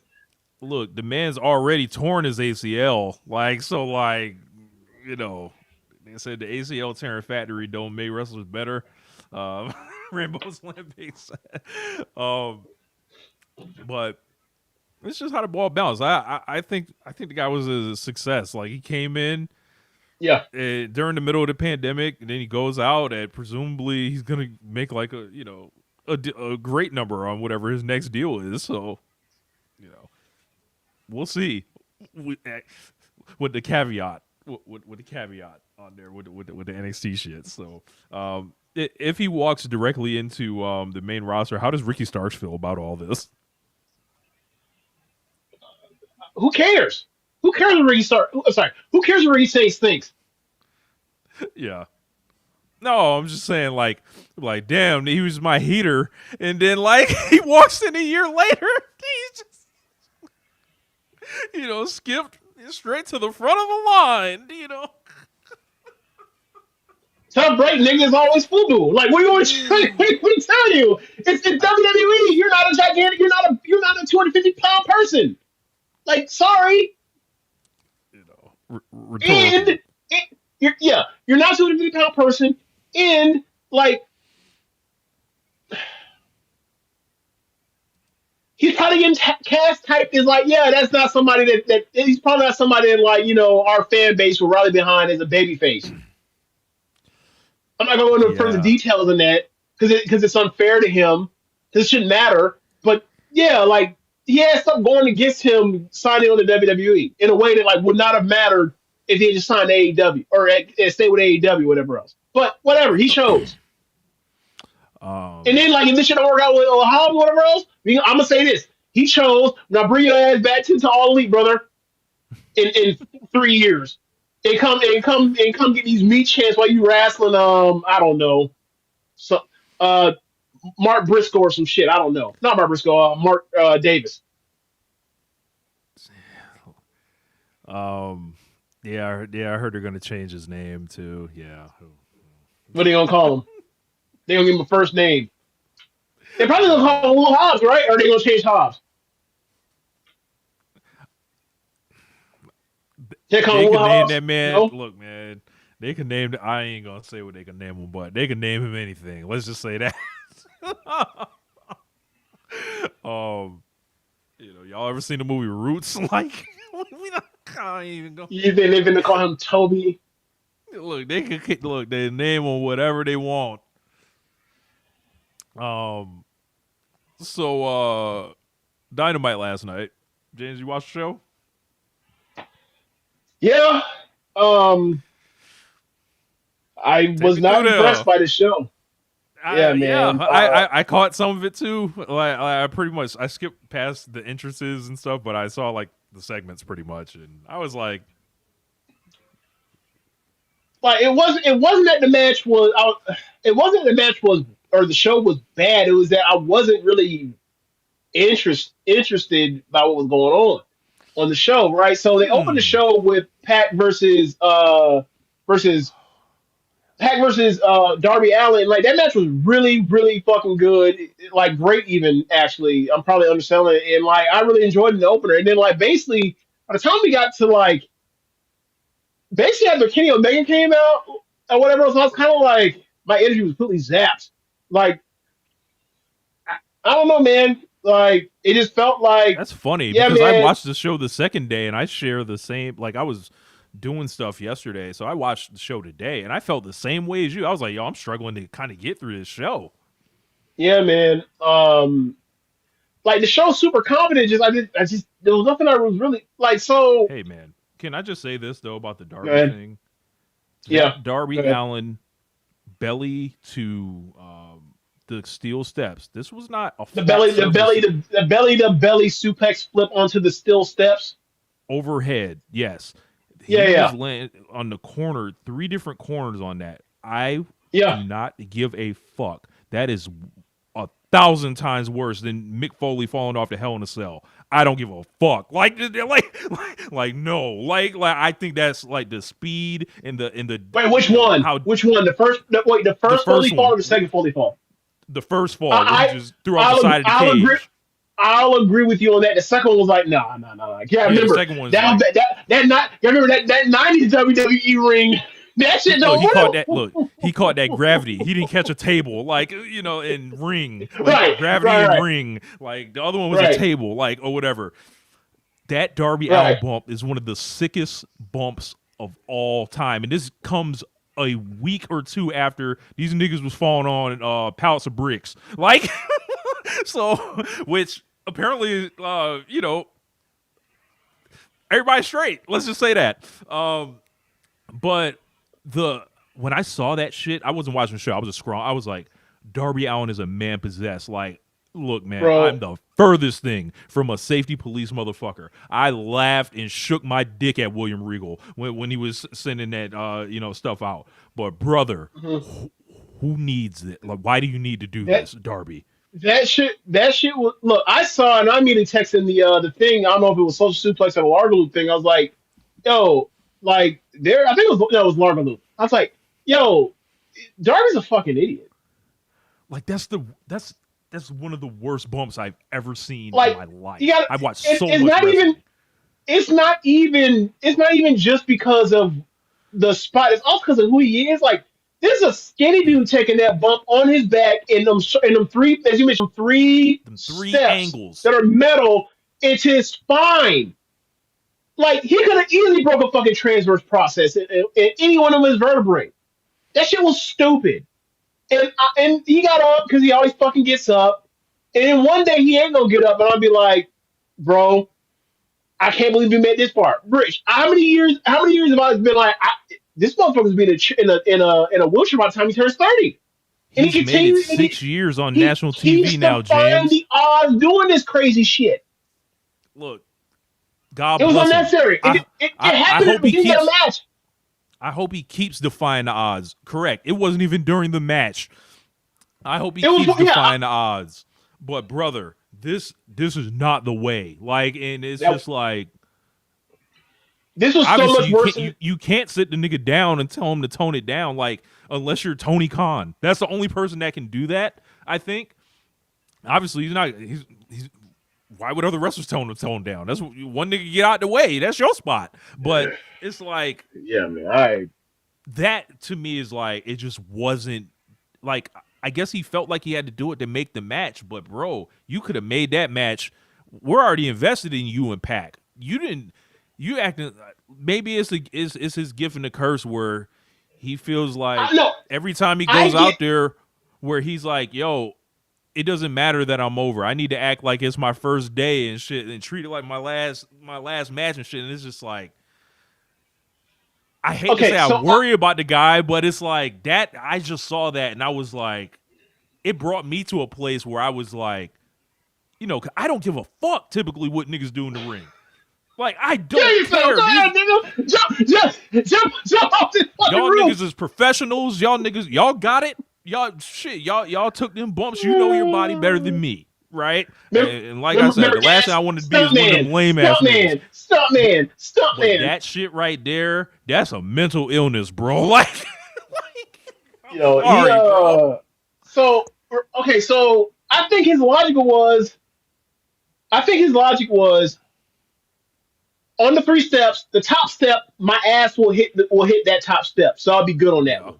And on the bottom step, my shoulder blades will hit that, and then my shoulder blades and my butt hit the top and bottom step. My middle will be okay because I will have absorbed enough impact to not potentially damage when my spine hits across that middle spot. My problem is that middle spot is so fucking sharp that it don't even if you absorb the content like he in his mind he imagined, it still could fuck you up. That's why I'm like, no, that was dumb. Yeah. Because, like when people, you had to imagine AEW where they're doing the bed of nails, whatever else. People land the bed of nails because the force is distributed through all of the the bricks are the same concept. Yeah. So I get it.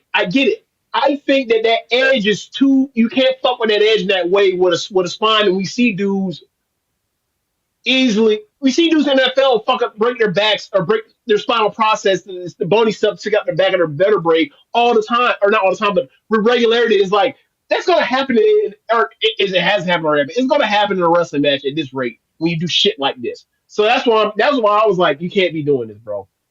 I get it. You can't be doing this. But yeah, man, like it was a great match, but like, all right, man. I feel so lame calling this out. I'm sorry. Like it's just like yo. I don't, because I've been concerned because he does stuff that is beyond the pale. He does stuff that's been beyond the pale. Like you see that big ass burn mark he has on his shoulder now. Yeah. Because he takes it too far sometimes. This he literally does. Chasing the dragon, bro. Like it's like look, like the shit that happened with Kyle Fletcher and Moxley, whatever else. Like if Kyle Fletcher told me that was his plan, I'd have been like, don't do that one spot. It's not necessary. You're gonna have a great match regardless, right? Like now for him, it's like, well, this is gonna be like, one of my this is gonna be one of my 2 or 3 biggest matches of the year. So, okay, whatever. Darby, this ain't the biggest. That's not the biggest. Like, no, that's not the biggest match he's gonna have all year. It's not even close. This is that might be like his 3rd biggest match on TV this year. Might be. This wasn't a match where that was needed. You said that shit for pay-per-view, brother. Yeah. If you ever gonna do it. Yeah. I hope he never does no shit like that again. And like, he's going to. He's out of his fucking mind. I know exactly. It's like he's thinking what he can do next. Like, and this guy, I've watched this motherfucker fall through glass. I've watched him take bumps on the stairs before. I've watched him get thrown down the stairs a million times, or not a million times, but thrown down the stairs like a handful of times by this point. By flat stairs, at least about almost like a handful of times by this point in time in AEW. Yeah, thrown down. That don't bother me. That don't bother me. Thrown down the stairs to the point where I'm like, so is Darby Allin? He'll get up, like yeah, he's like same thing with Mayu. Like Mayu, like the day that Mayu in Darby Allin will get up from get pushed down a flight of stairs is going to be the day I'm surprised. And I've seen it enough times where like, okay, they somehow know how to deal with this. Yeah, like seeing Claudio throw him 15 feet from out the ring through the table, shit like that, like the shit that Kesha was doing to him 2 years ago. Yeah. Yeah, the shit he did in the six tournament match through that pane of glass off the ladder. Yeah. Yeah. Like I don't know, man. I don't know, man. And look, if I'm worked, I'll be worked on this one. But that you can't continue doing that. Like your body will break on you if you continue this. Kenny Omega and Will Ospreay do not wrestle like they wrestled 5 years ago for a reason. Yeah. Naito Ibushi, same shit. They do not wrestle like it's or not. Let's say 5 years ago. Like they do not wrestle like 2019 no more for a reason. This shit has a cost. Yeah. Like, and granted, they're old. And granted, Darby's younger than those guys were at that point in time. He's smaller, therefore, you think there's less force produced through all this stuff. But Forrest ain't got look. Well, you might have less force, but you know what that also means? He has smaller bones.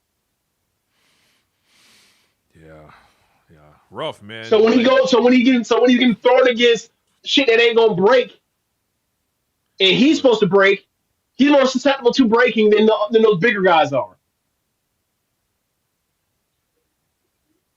So yeah, I mean that's, and quite honestly, I don't think this is the first time. I don't think we've yelled at Darby about doing something stupid in a fucking match in a long time. I don't think I've ever yelled at him about it. But well, let me rephrase. I'll subtract the us to me. I've yelled at him like, bro, what the fuck are you doing? Yeah, bro. You are fucking awesome. Can you stop trying to kill yourself, fool? This is nuts, dog. Like, and bro, him and Fletcher gonna have some. Have they got a match for an AEW? I don't know. Keep the niggas away from each other. Keep the niggas away from each other. But like, You do not want a Kyle Fletcher and Darby Allin DQ death match. Absolutely not. Somebody may actually die for real. That would be a No, legend. That's Darby Allin, bro. what are they doing on top of the arena? Outside, on top of the arena. Oh, they're gonna jump from 5 stories. Just concrete below. You idiots. We know. That's why we went out there.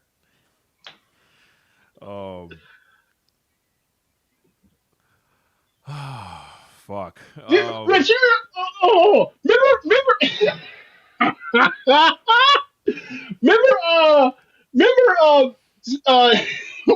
the monster truck match between Hulk Hogan and Big Show, or sorry, the Giants in the Cobo Hall of Detroit, right?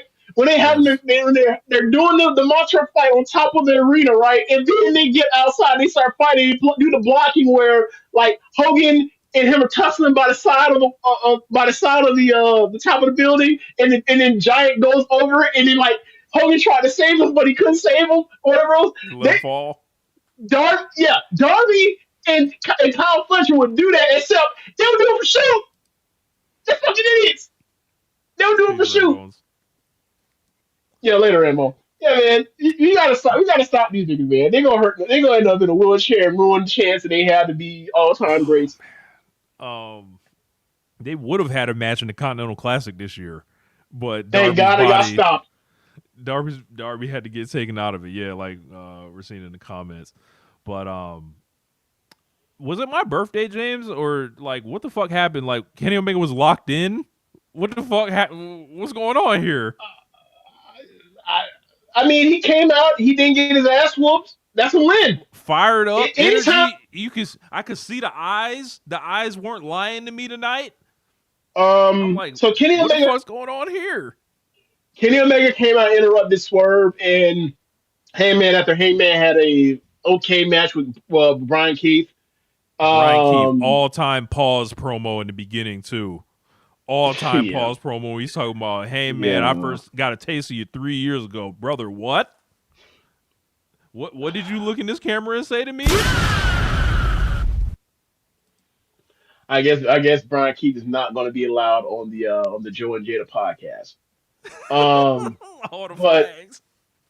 Yeah, tons of flags. But they had a match. It was okay, and then Hangman was setting up for Buckshot or whatever else. There was going to be some interference inside on the floor interference from Big Cass, and then Swerve showed up and laid him out, and then Heyman got the win there in the ring, and they're talking about they're still both of them are individually both still coming after the AEW World Title.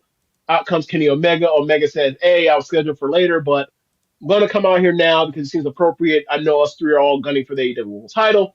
And then he referred to himself as the God of Pro Wrestling, which is something I don't think I've ever heard him say. That's only something that Don Callis ever said about Kenny Omega. He never actually self-titled himself as that. So it seems to me like also that's the going to be fans have picked that up. Yeah. Oh, they did? Yeah. Oh, God of Pro. Oh, yeah. Oh, okay. I know what you mean. Okay, so I know what you mean. So, but yeah, so I feel like Swerve's going to use that at some point, or Hangman's going to use it at some point. So, they Paige looked happy to see Kenny Omega. Swerve was like, "Bro, I'm not impressed by you. You lucky I don't use the chain to choke you out right now."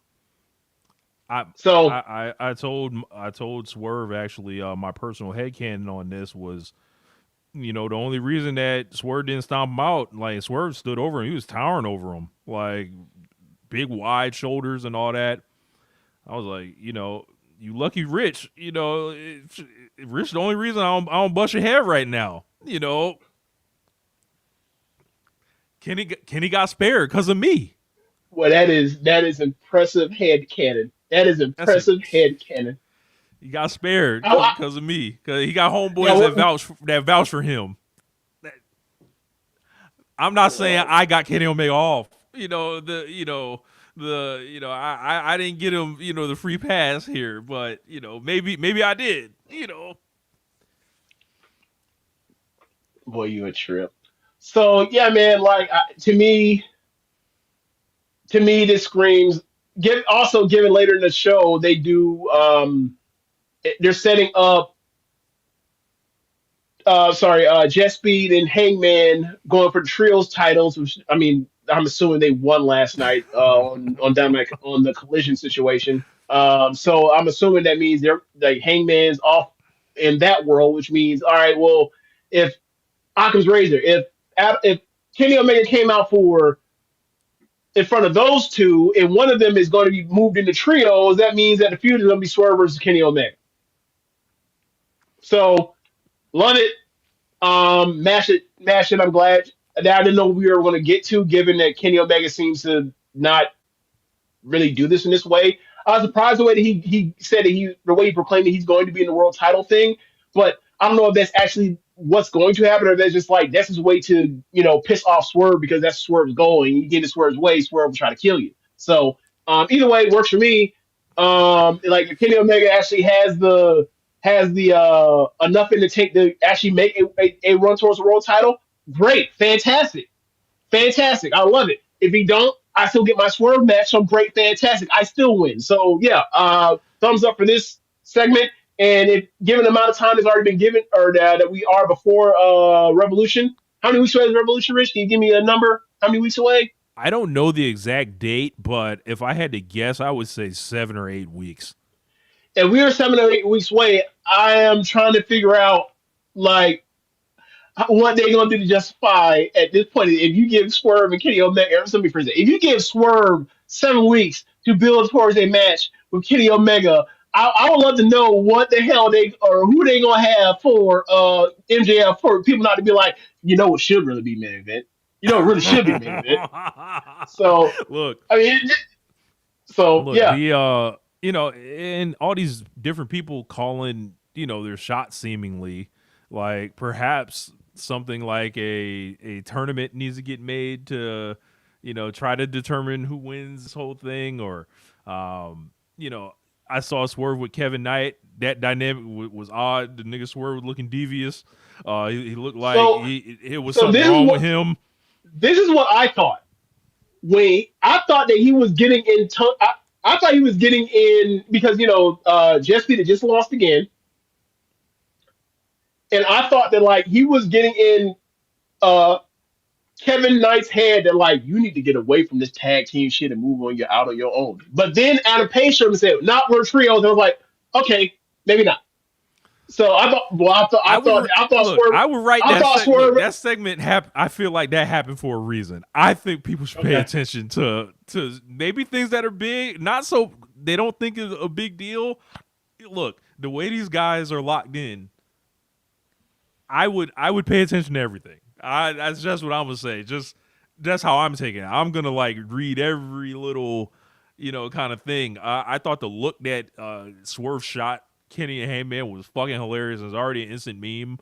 Hey nigga, what is all this? Y'all out here. Hey man, get this 2002 or this 2022 ass shit out of here. That's basically what that shit looked like. Bro, no EVP. I don't.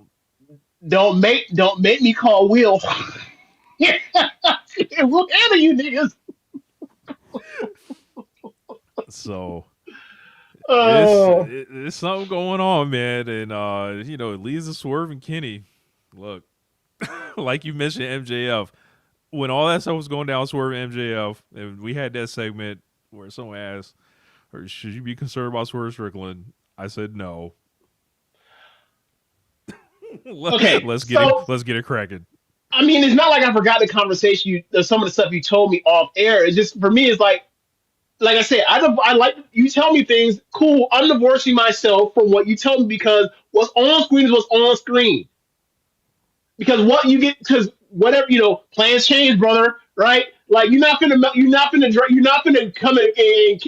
I'm not gonna get Meltzer. How they do Meltzer when he's like. Y'all told us the plan was this and that TVs, and now you judging what was behind the scenes happening on screen or whatever else, and then plans change or whatever else. Actually, you full of shit. You a fake insider. Never mind the track record of accurate versus inaccurate. we just gonna do one time. Though, the few times that you're wrong because plans actually do change, we gonna pretend the plans don't change. Even though, look at the fucking show. Of course, plans change Plans all the definitely goddamn do time. change.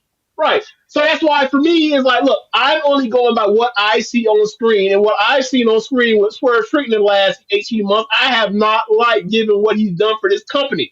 Now, if they do in fact go through with this Kenny Omega thing, I'll be like, finally you threw the motherfucker a bone. I almost called them the niggas a bone, but four niggas a bone sound crazy.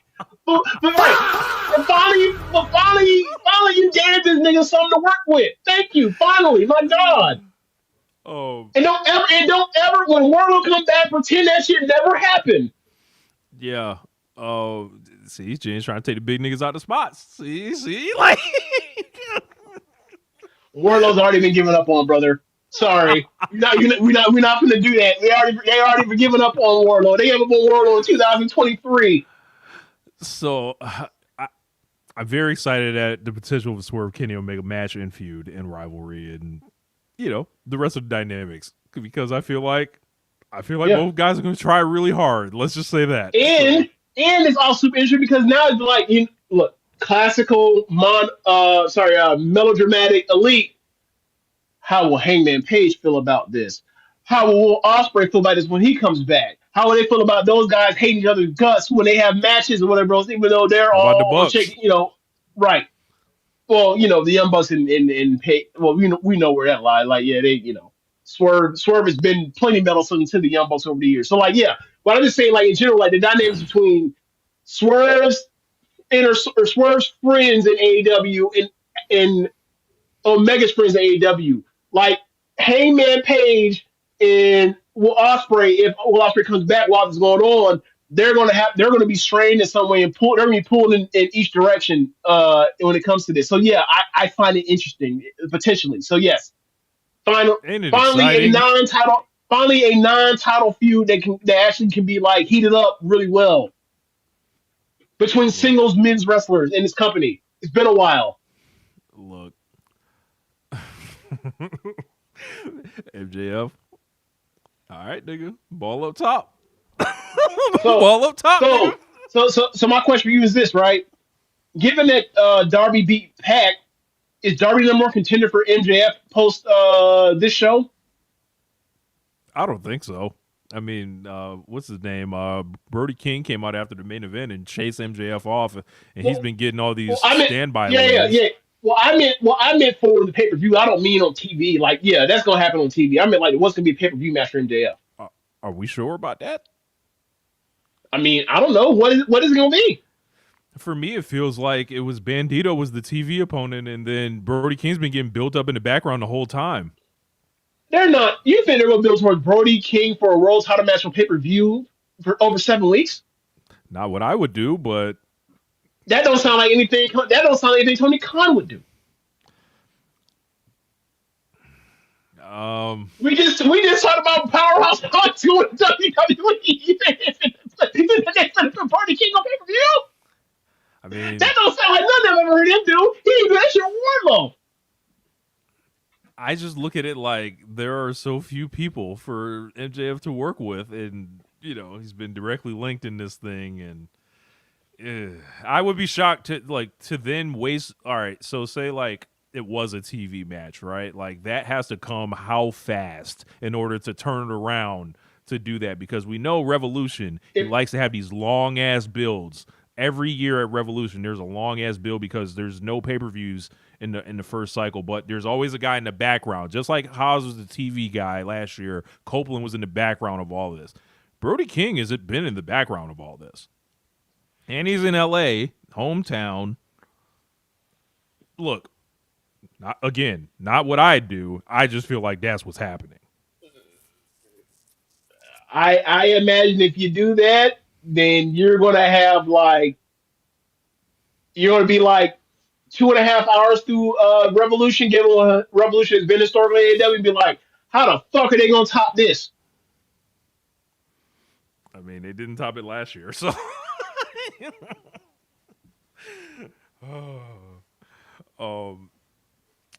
MJF and Bandido. I guess we should jump to that. So really good match, but I just felt nothing because I knew that like he was never going to win. there's that. I thought it was well wrestled. I felt like the finish was a little anticlimactic. I didn't really enjoy the whole deal with like get hit with the 21 plex, his arms destroyed, takes forever to one arm cover, and then immediately pretty much no sell to pinfall, and then put him to sleep essentially off the label lock. I would have just went with a pinfall finish. Fuck the falling asleep shit. I thought they were just about to start getting cooking from that point forward, but they just never got back up off the mat. And I thought it was a good match, but it was like, nah, they've got a way better match than them because they did a lot of solid stuff in there. Very small world title match, by the way, but that's neither here nor there.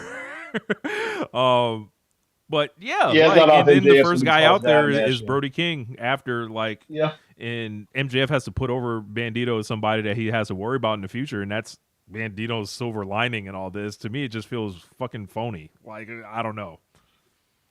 Well, I mean, it's really hard because right now, like bad MJF, everything feels transparent. Like where when MJF's not good, you know where the next steps are. So this is one of those moments where like you knew where the next steps were. So there's that. But I like the match. I don't have no problem with the match. I thought the match was great actually. But it's just one of those things where like while this match is great and I recognize it's great and I understand it's well wrestled and all that kind of stuff, I felt nothing. I just felt nothing for it. I had no anticipation for it. I wasn't like, yeah, they finna show him whatever else. And then they never else at a level where it was like it blew me out in the water where I was like, oh my God, this is fantastic. Like this was not like and I I got hurt by like MJF posted on Twitter about like, doing his stick of his shtick of I'm not trying to have a classic match, whatever. Like, buddy, I saw you wrestle for almost a fucking hour on TV once. Like, get out of here to set up a pay-per-view match. Cut the shit. Like, you are absolutely the person that's trying to have a great match at all times. That's why you only wrestle like a handful of times in a half a year. So yeah, man. They were bringing up his inactivity, and brother, that's they did. Shameful. It's like, well, I don't know about Danielson. Definitely did. Danielson probably. I think Danielson did that shit without realizing what he was saying. Like, or maybe he thought that was the like get people to hate him. I was like, yo, like, because there's two things for this. It's like, one, is he just a lazy motherfucker that's the champion or whatever, and then we're supposed to hate that shit, or is this nigga's body falling apart? I mean, he broke his fucking hip in that title match 3 years ago. Yeah. Like that match against was Jay White where the shit broke and he landed on his hip. Yeah, he fucked up. Yeah, he's been fucked up lately trying to have a great match. Yep. Dex says Bandido was the best wrestler in the U.S. in 2025, and one feud with Max in January made me not care about the ROH World Champion. I mean, here's another one, right? Here's another one we talk about, like the bad MJF, right? He cussed that promo in saying that, like, people have talked about you being the first Mexican AEW World Champion, and before I thought it was bullshit, but like, after this match, I think you definitely are, which is why I got to do this when he attacks him, which is a good line. But it's like, I don't know if he said. I don't remember if he said AEW. If he did, then forgive me. But if he did say world, he said world champion. He only said world Mexican. He didn't say Mexican. Okay, he just said you're going to be a world champion. A world champion, not AEW world champion. I feel like he didn't say AEW. That's what I'm thinking of. He is the current Ring of Honor world champion. He already is a world champion. Now, granted, Kenny Omega, when his promo earlier in the show said he repeatedly said world heavyweight champion, and I was like, it ain't a heavyweight title, Kenny, because look at the guys in this company. They're, like, you are one of the you are barely over the heavyweight line for being considered a pro wrestling heavyweight champion. That's why I left the belt out. That's why they left that out of the word of the champion, a word of the title for the belt. It is AEW world champion, because sometimes in this company it ain't gonna be a person actually is a heavyweight. I'm fine with that, but he actually, how people talk about how they make note of Hangman Page saying it's the men's world championship. Yeah, that's actually for a reason. Kenny just flubbed it twice. He called it a heavyweight title. And the only other person I think I've ever heard flub it like that was, like, I think I think Cope. But Cope came from where? So of course he thinks it's a heavyweight title. And Cope is 6'4". Yeah. But yeah, He's man. soft. But yeah, like I said, good. It was mixed bag MJF because it's like good match, but like it's so transparent that this is just a type. Let's get it out the way. This is Bandido. He's a challenger of the week. Yeah, no, it didn't feel real, really at all. Like it. Yeah. You know, one could wish. Perhaps you could give the challenger more than 2 weeks to establish himself. Perhaps that Dynamite Diamond Ring was bullshit. Like, I mean, he had a much better match with Ricochet, I think, than he did with MJF. But I mean, for obvious reasons. Like you said, the whole thing with Brody. I thought the thing with Brody was interesting at the end because they were. It was like they held that camera on him for quite a long time. I was like, look, man. Oh yeah, he's next. He's next, but I don't. I just cannot see, given what we watched at AEW, that they make him the pay-per-view challenger 7 weeks out. I can't. I actually was going to go a different way. I thought they were going to do like a little. They was doing a little tease, like, yeah, he might lay Bandido the fuck. He might lay Bandido the fuck out, and y'all gonna be sad about this. But you feed him to MJF first, beat him, then he gets frustrated. You know what? Fuck Bandido, and then he turns and then you off to the races there. But yeah, I don't know. Not in love with a ton. Very excited about possibly swerving Kenny, but I'm willing to entertain that one working, but it requires Buddy Matthews to come back to be healthy to do that, and they reform their tag team. It'd be like I'm screwing over my makeshift partner that got success, and I'm going back to my old partner. We have heat from that or whatever else, and then we go back into tag division. Because otherwise, talk about speaking of tag division, you want to talk about this FTR versus Davis and Doyle? Man, FTR, this guy, Dax Harwood's Twitter was nuked. He's begging for opponents. I imagine being very annoying backstage. Looking for a look. If you're doing that shit on Twitter like that, you're doing that shit in in real life, bro. Like, there's not much of a disconnect there. Like you're trying to just fish for opponents and like. I was watching that match. And was like, okay, the two teams that you want to see them wrestle are the Young Bucks and Jet Speed. The problem is, this don't seem like the right time for FTR versus Young Bucks. Yep. And then 2, I've seen them have their program with Jet Speed on TV stuff non-title over the last couple months already, via Collision or Dynamite. So that don't seem like they're going to do that. So it seems like one of these heel teams are going to win. And I was like, that's not a good idea. And then they went ahead and did it with the newest heel tag team. Yeah. All right, man. They started brawling and coming out there. The crowd was so fucking confused. They were confused. And then they brought security out thinking that like this is like Cope and Christian versus FTR, and it's not. No. Yeah. Major mistake here. And then now you're putting yourself in a position to where you either have to beat Davis and Doyle that quickly and on some Megan Bain shit where you just got to beat them. But even they had the right dynamic there, and they could sell Megan Bain as a challenger. These guys just won a fucking 4-way match. This nigga Draymond, I'm sorry. This nigga Draymond got put on the floor trying to guard Cat. While he's on the floor, Cat drives by him while he's on the floor. Tell me how somehow, just accidentally, Draymond gets a hand on his foot/ankle and Cat falls. Just another one of those dozens of accidents he's had in his career. Just unfortunate place and time for Draymond, All right, continue. I'm sorry, I just had to point that out. The Davis and Doyle thing, you got to make a decision on them now, and then when you beat them, because they're not going to beat FTR, it's like you kind of take the wind out their sails as a monster act, and then FTR is ultimately in the same position they were in before they wrestled Davis and Doyle with no fucking opponents, like because they have to wait for Cope to come back in February. So That's when he's coming back.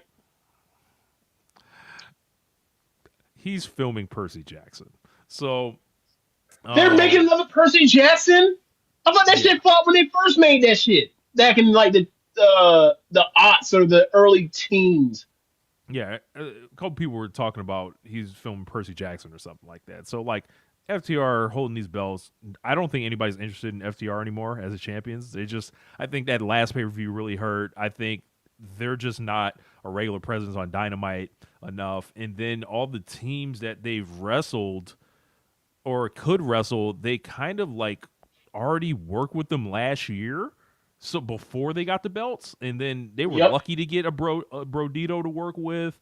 They were lucky to like step in there with the Hurt Syndicate and just like basically be condoms and also just facilitators of shit or whatever to move the belts along. So obviously they had to get it, but it just seemed like it was like poorly timed. And look, man, life will go better for you when you're not annoying. Like I really think that affects them backstage. Like I really think that affects their booking. Like it's just niggas annoying, bro. Like that, it just comes down to that. So, I think that obviously you can't do the Bucks right now. Like you said, it don't feel right. Even though they're in LA at the next big pay-per-view, but that's an all-in match, if anything. Just be like last time ever or something like that. But, look, man, call up Adam Priest, call up, the Dynamite Kid, It's tough, dog. Like, it's tough. You call up some, asking Tony for whatever, faces that are getting paired together, trying to get them to lay down for you. I don't think that's in the cards, brother. I miss the Lucha Bros. That wouldn't have helped FTR either, bro. What the fuck? Well, I just meant as far as like the tag team division in general. Because obviously, like, there's a clash between Lucha Bros and FTR. But I just meant like, yeah man. Mm. Yeah. Look, they could. Like, I just think the crowd dynamic is gonna be all fucked up. These guys are talented enough to overcome that stuff. Like Jake Doyle comes highly recommended. I've never really watched too much of him, but he looks like he knows what he's doing. We already know Davis is a stud, but this is more about poor planning. And I don't want to watch no heel versus people. Look, people fucking fake like they want to watch heel versus heel and shit like that. No, well, I don't. I mean, it's not even that it's heel versus heel. Is that it's heel versus heel and FTR is the tag team champions. Like, because if you do, generally speaking, if you do same, babyface versus babyface, tweener versus tweener, or heel versus heel, you root for like the team that is considered the underdog, or you root for the title change. FTR is the champion. You're not gonna. The regular fans that watch AEW are not about to root for these two niggas they barely ever see over FTR, or else how annoying they are. Yeah. So it's like, all right, like if those guys, if those niggas are champions, sure. Look, that too. Don Callis. Yeah. Oh boy, hey, Don Callis, Dax, Stokely Hathaway. Ball nigga, ball nigga, ball nigga, ball nigga, ball nigga.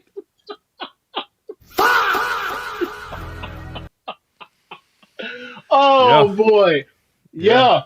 That's hey man. Yeah. Speaking of ball niggas, like when I saw who was reffing that main event last night, I was anticipating some bullshit. Luckily, he stayed the fuck out the way. Oh, Bryce Winsberg? Yes. Oh man. You know it's funny, right? Like, I thought, it's our first show back was last week. I was waiting for you to pull out a ball nigga joke on the show because we hadn't done a show since that shit took off. I was waiting for it, but I guess I got to be one with the right still on it. There'll be times in the future. Like, look, I guarantee you when her city gets show back up, you'll be ready. James, your boy show up and on the soundboard. Ball nigga, ball nigga, ball nigga, ball nigga. I'm waiting for you. You're not gonna surprise me. You're not gonna surprise me. But yeah, it's gonna happen. It's gonna be funny though. I'm being alerted in the comments. Ain't no way they just brought out Dissy Carter on TNA and they booed the shit out of her. See, this is. How long is this show? TNA never changed. Never changed TNA. I'm TNA hearing it was on very AMC. bad. King of the North. I had to report that TNA, in fact, did shit the bed. Oh man, could you expect anything else? Wow. Somebody in the chat said Ball World Order. That's funny. People are requesting us to watch the TNA debut and review it next week. You don't care about us. What did Michael Jackson say? You don't really care about us. It's like that's no. I mean, what's wrong with you? I'll do it. We have spent basically most of the last hour sticking our foot in AEW's ass. We actually like that promotion. You mean tell me you want to stick your foot in the ass of another promotion you don't actually care about? Why not? Who gives a shit? Fuck them. Bow. Boot them. Oh man. When will we allegedly do this? Because they run head to head. They challenged us, James. Like they challenged us head to head on our turf, and I'm proud to report we have more concurrent viewers this week than we did last week. So it didn't hurt us, you know. We perhaps gained. So my problem is I thought he meant like review this week's show, like their debut show, and then watch it next week on the review. That's all I didn't like every single week. Oh, we're never doing that. That's never happening. So, okay, if I have time, I will try to watch some of it throughout the week, and we can talk about it next week. Cause look, this show next week ain't gonna fucking matter. Like but it will be interesting to see. It will be interesting to see Friday next week to see what that second week rating gonna look like. Next, like this week, tomorrow to see what the rating gonna like. Interesting, but like the second week to see that drop off. I'm sorry, the fall off. J. Cole, but yeah, that's gonna be interesting. Do you have any? I mean, are we doing the wrestling? You think we don't want to wrestling this week? Yeah, that's it. All right. Do you want to talk a little bit about J. Cole, or you want to get out of here? You know, I did not. So I listened to the song, but I only played it out loud as I was on the move. I didn't really get a chance to kind of really. I saw the video. Video looked creative, but I'd be interested in your thoughts on it. Okay, so the video is a the first thing I see the snippet of the fall off, whatever else. Now, Rich, you have to tell me because I'm not as big of a Cole listener as you are. The fall off is something he's been working on, or he's alluded to. He's going to make an album called Fall Off. Can you tell me the details around that and why he wanted to make the fall off for so long? It's just something he's always talked about. I think he's just tried to chart the end of his time or whatever in a creative way. Like he's going to kind of take control of his destiny, so to say, and approach the cliff in a way where it's like, okay, we've never really seen someone address it like this head on. Okay, so you don't think he's actually retiring? You think it's more of like he's kind of seeing like the way the wind is going to blow on his relevance? Yeah, I think he's. I think it's more a creative thing rather than a, hey, I'm done. But I could be wrong. Okay, so he drops a snippet or whatever else about talking about how people more or less have turned what art is as far as like people's relevancy into trying to, from a capitalistic view, try to figure out how to extend it and make it last forever, as opposed to like this thing's supposed to be like you get on and you stay on and you're supposed to matter to people in different ages forever and mean the same thing that time and place like is irrelevant. Is like, nah, that's not how that works. Like you blow up, you have notoriety, you get your acclaim or whatever else, and people replace you for what you feel to a particular set of people with the next set of people that are younger than them, right? Like perfect example is like looking at Atlanta rap. Like Outkast don't mean the same thing to these kids that like the Migos do. It's not Right. about Yeah. it's not about quality or taste. Is that like that It shit was my older there. brother or that shit my dad listened to? Like I don't relate in that kind of way. Like everybody has their their time and place. Um so then he dropped a little a little teaser of a song that the beat sounded great, and then he dropped the music video and listening to it, or I'm watching the music video and I'm just watching it and I'm paying attention to it and it's seeing how it's working as far as going. It's showing different time. It's showing a room in different uh events of life backwards as he's rapping backwards of his lifespan from but in reverse from death to birth. And It's like a I Nas. so I'm watching and I'm getting distracted. So I was like, all right. I listened to it the first time. I was like, okay, cool. And then I listened to it without the music video. And the music video for me was distracting. Like I like the song a lot better without the music video. I can pay attention to what Hmm. he's saying better without watching the music video at the same time. Um, so yeah, I thought it was really well done. I thought like the notes of stuff like him saying like he takes off the ring. He's at getting married and he's like he's at at his wedding and like he takes off the ring and he's I think he says something along the lines of like he goes back to an era of dirt. I was like that's an interesting way to talk about how niggas be doing that before they get married. They be thugging it out, living like savages. And then all of a sudden they right place, right time, find the right person, and like they're ready to actually get their shit together and move forward. And then I thought it was also interesting that he talked about how like Jake Hill talked about how like his dad was in his life, and he says like he goes back in time as he goes back in time as he's younger, like his dad comes back into his life and talks about how like he's no longer in pain. I was like, that's an interesting way to put that. Yeah, it was well done. It was really well written and everything. I'm Um, gonna check it out but again. yeah, so yeah, it's really good song, quality concept, quality, very well written. Because I mean, it's J Cole. So yeah, I'm interested in the fall off in a way that like I haven't been interested in much of anything Cole's really done outside of like since probably like KOD. Um, so yeah, I'm not doing a fuck rap. Cole. I mean, Cole is not like Cole. Like here, I'll put it like this, right? You tell me this is so and so's record featuring Cole. Oh, let me hear what Cole got to say right now. Cole whole album, I'll run through it maybe once or twice, and it's always quality. But like, it's nothing that for me. It doesn't have me running back like other people that like I hold in his kind of esteem. Other people I hold in his kind of esteem are like the Kendricks, the Nas's, or whatever. Where it's like, yeah, I want to hear what that person has said, and I respect what they do, and I'm really inspired by the things they say, and I'm always impressed by their wordplay or whatever else, and I run it back. With him, same thing, except I don't run his stuff back as much for whatever reason.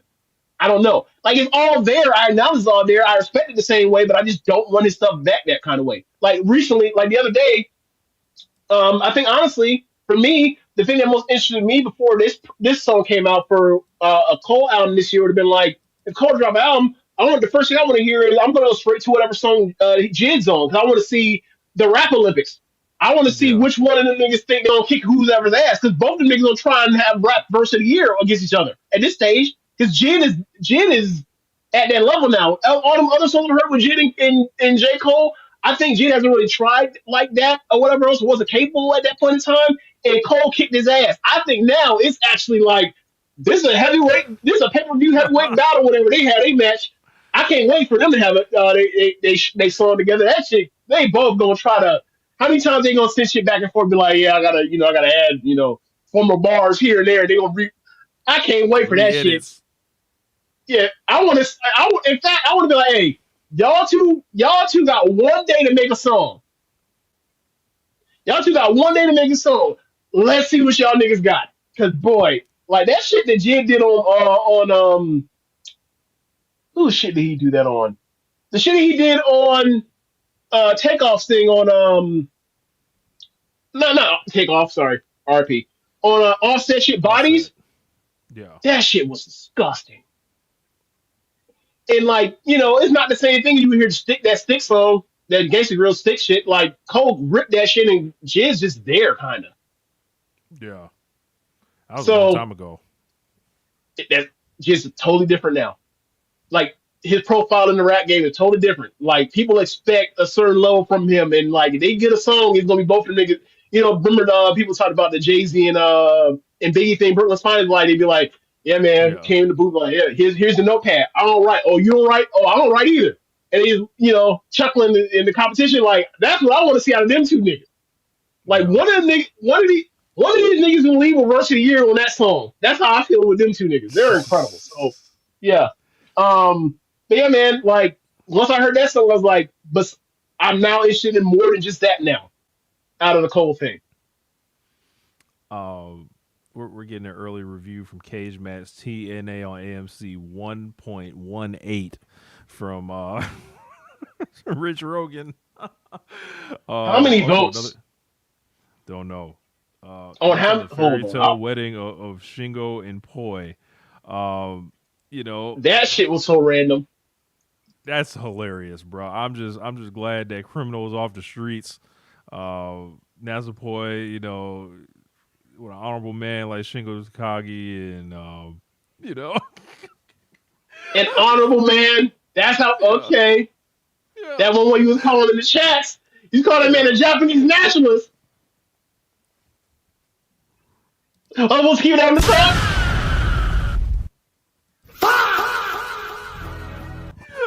Shingo is Nihon first, well known. Not really, that shit Yoda Sushi's doing is a work. That shit. Hey That's man. work. So update. Is now 1.17 on 17 votes. And it's gonna go down lower because the average rating is 0.88. On a weighted shit is actually being put up. Bro, this shit's bad. This shit's bad. How long was this show? Was it 2 hours? It might have been 3. Shit. If this was 3, Rich, this shit has 3 matches on here. Bro, I heard they didn't have a match for like the first hour or some shit, first 45 minutes, and they were just like showing niggas like just TNA doing them, bro. I wrote a simple tweet. I was like, hearing bad things. Bro, I got like multiple people, like 7 people replying to me, bad. Myron Kidd, it's been a rough watch, my guy. 2010 on TNA Spike TV levels. Bad is being nice. Keem, bad. Someone said there's been 1 match, real bad. Half star so far. May go up to 2 if Jericho shows up. Painful. Bro, people are furious right now. Bro. It's a tough life. It's a tough life as the number 2 promotion.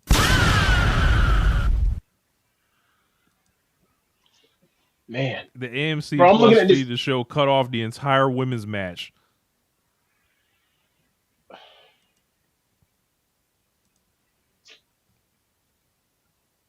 Sick work. TNA but worse could not have been Joe Gagney. TNA but worse would not have been my approach for the first Impact on AMC. Oh my god. Keem, TNA Disciples were talking mad greasy on here for a month about this show, and I can't find none of them bums anywhere right now. Fuck up. Shout out to Keem.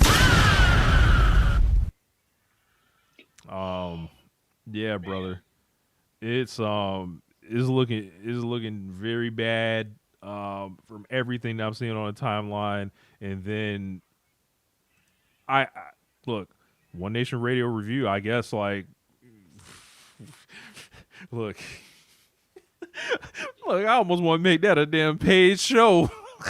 Like, hey man. Oh, put behind the paywall? Yes. Damn. Look, I'll say this. If there's only 3 matches. Okay, hold on. All right, okay, Rich. There's 3 matches on this card, right?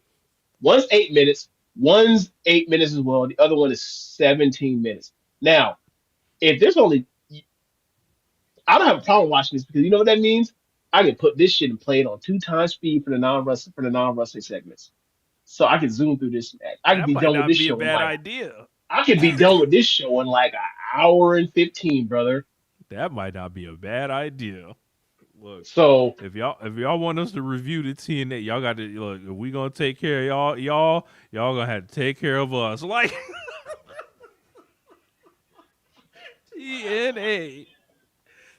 We'll figure out the the deal with it. So maybe we'll do like a private link or something and review it and then let people watch the video after. So yeah, man, it's sensational. But I've got nothing else. This man saw the FOH payout and was like, let's do it again. Hey, man.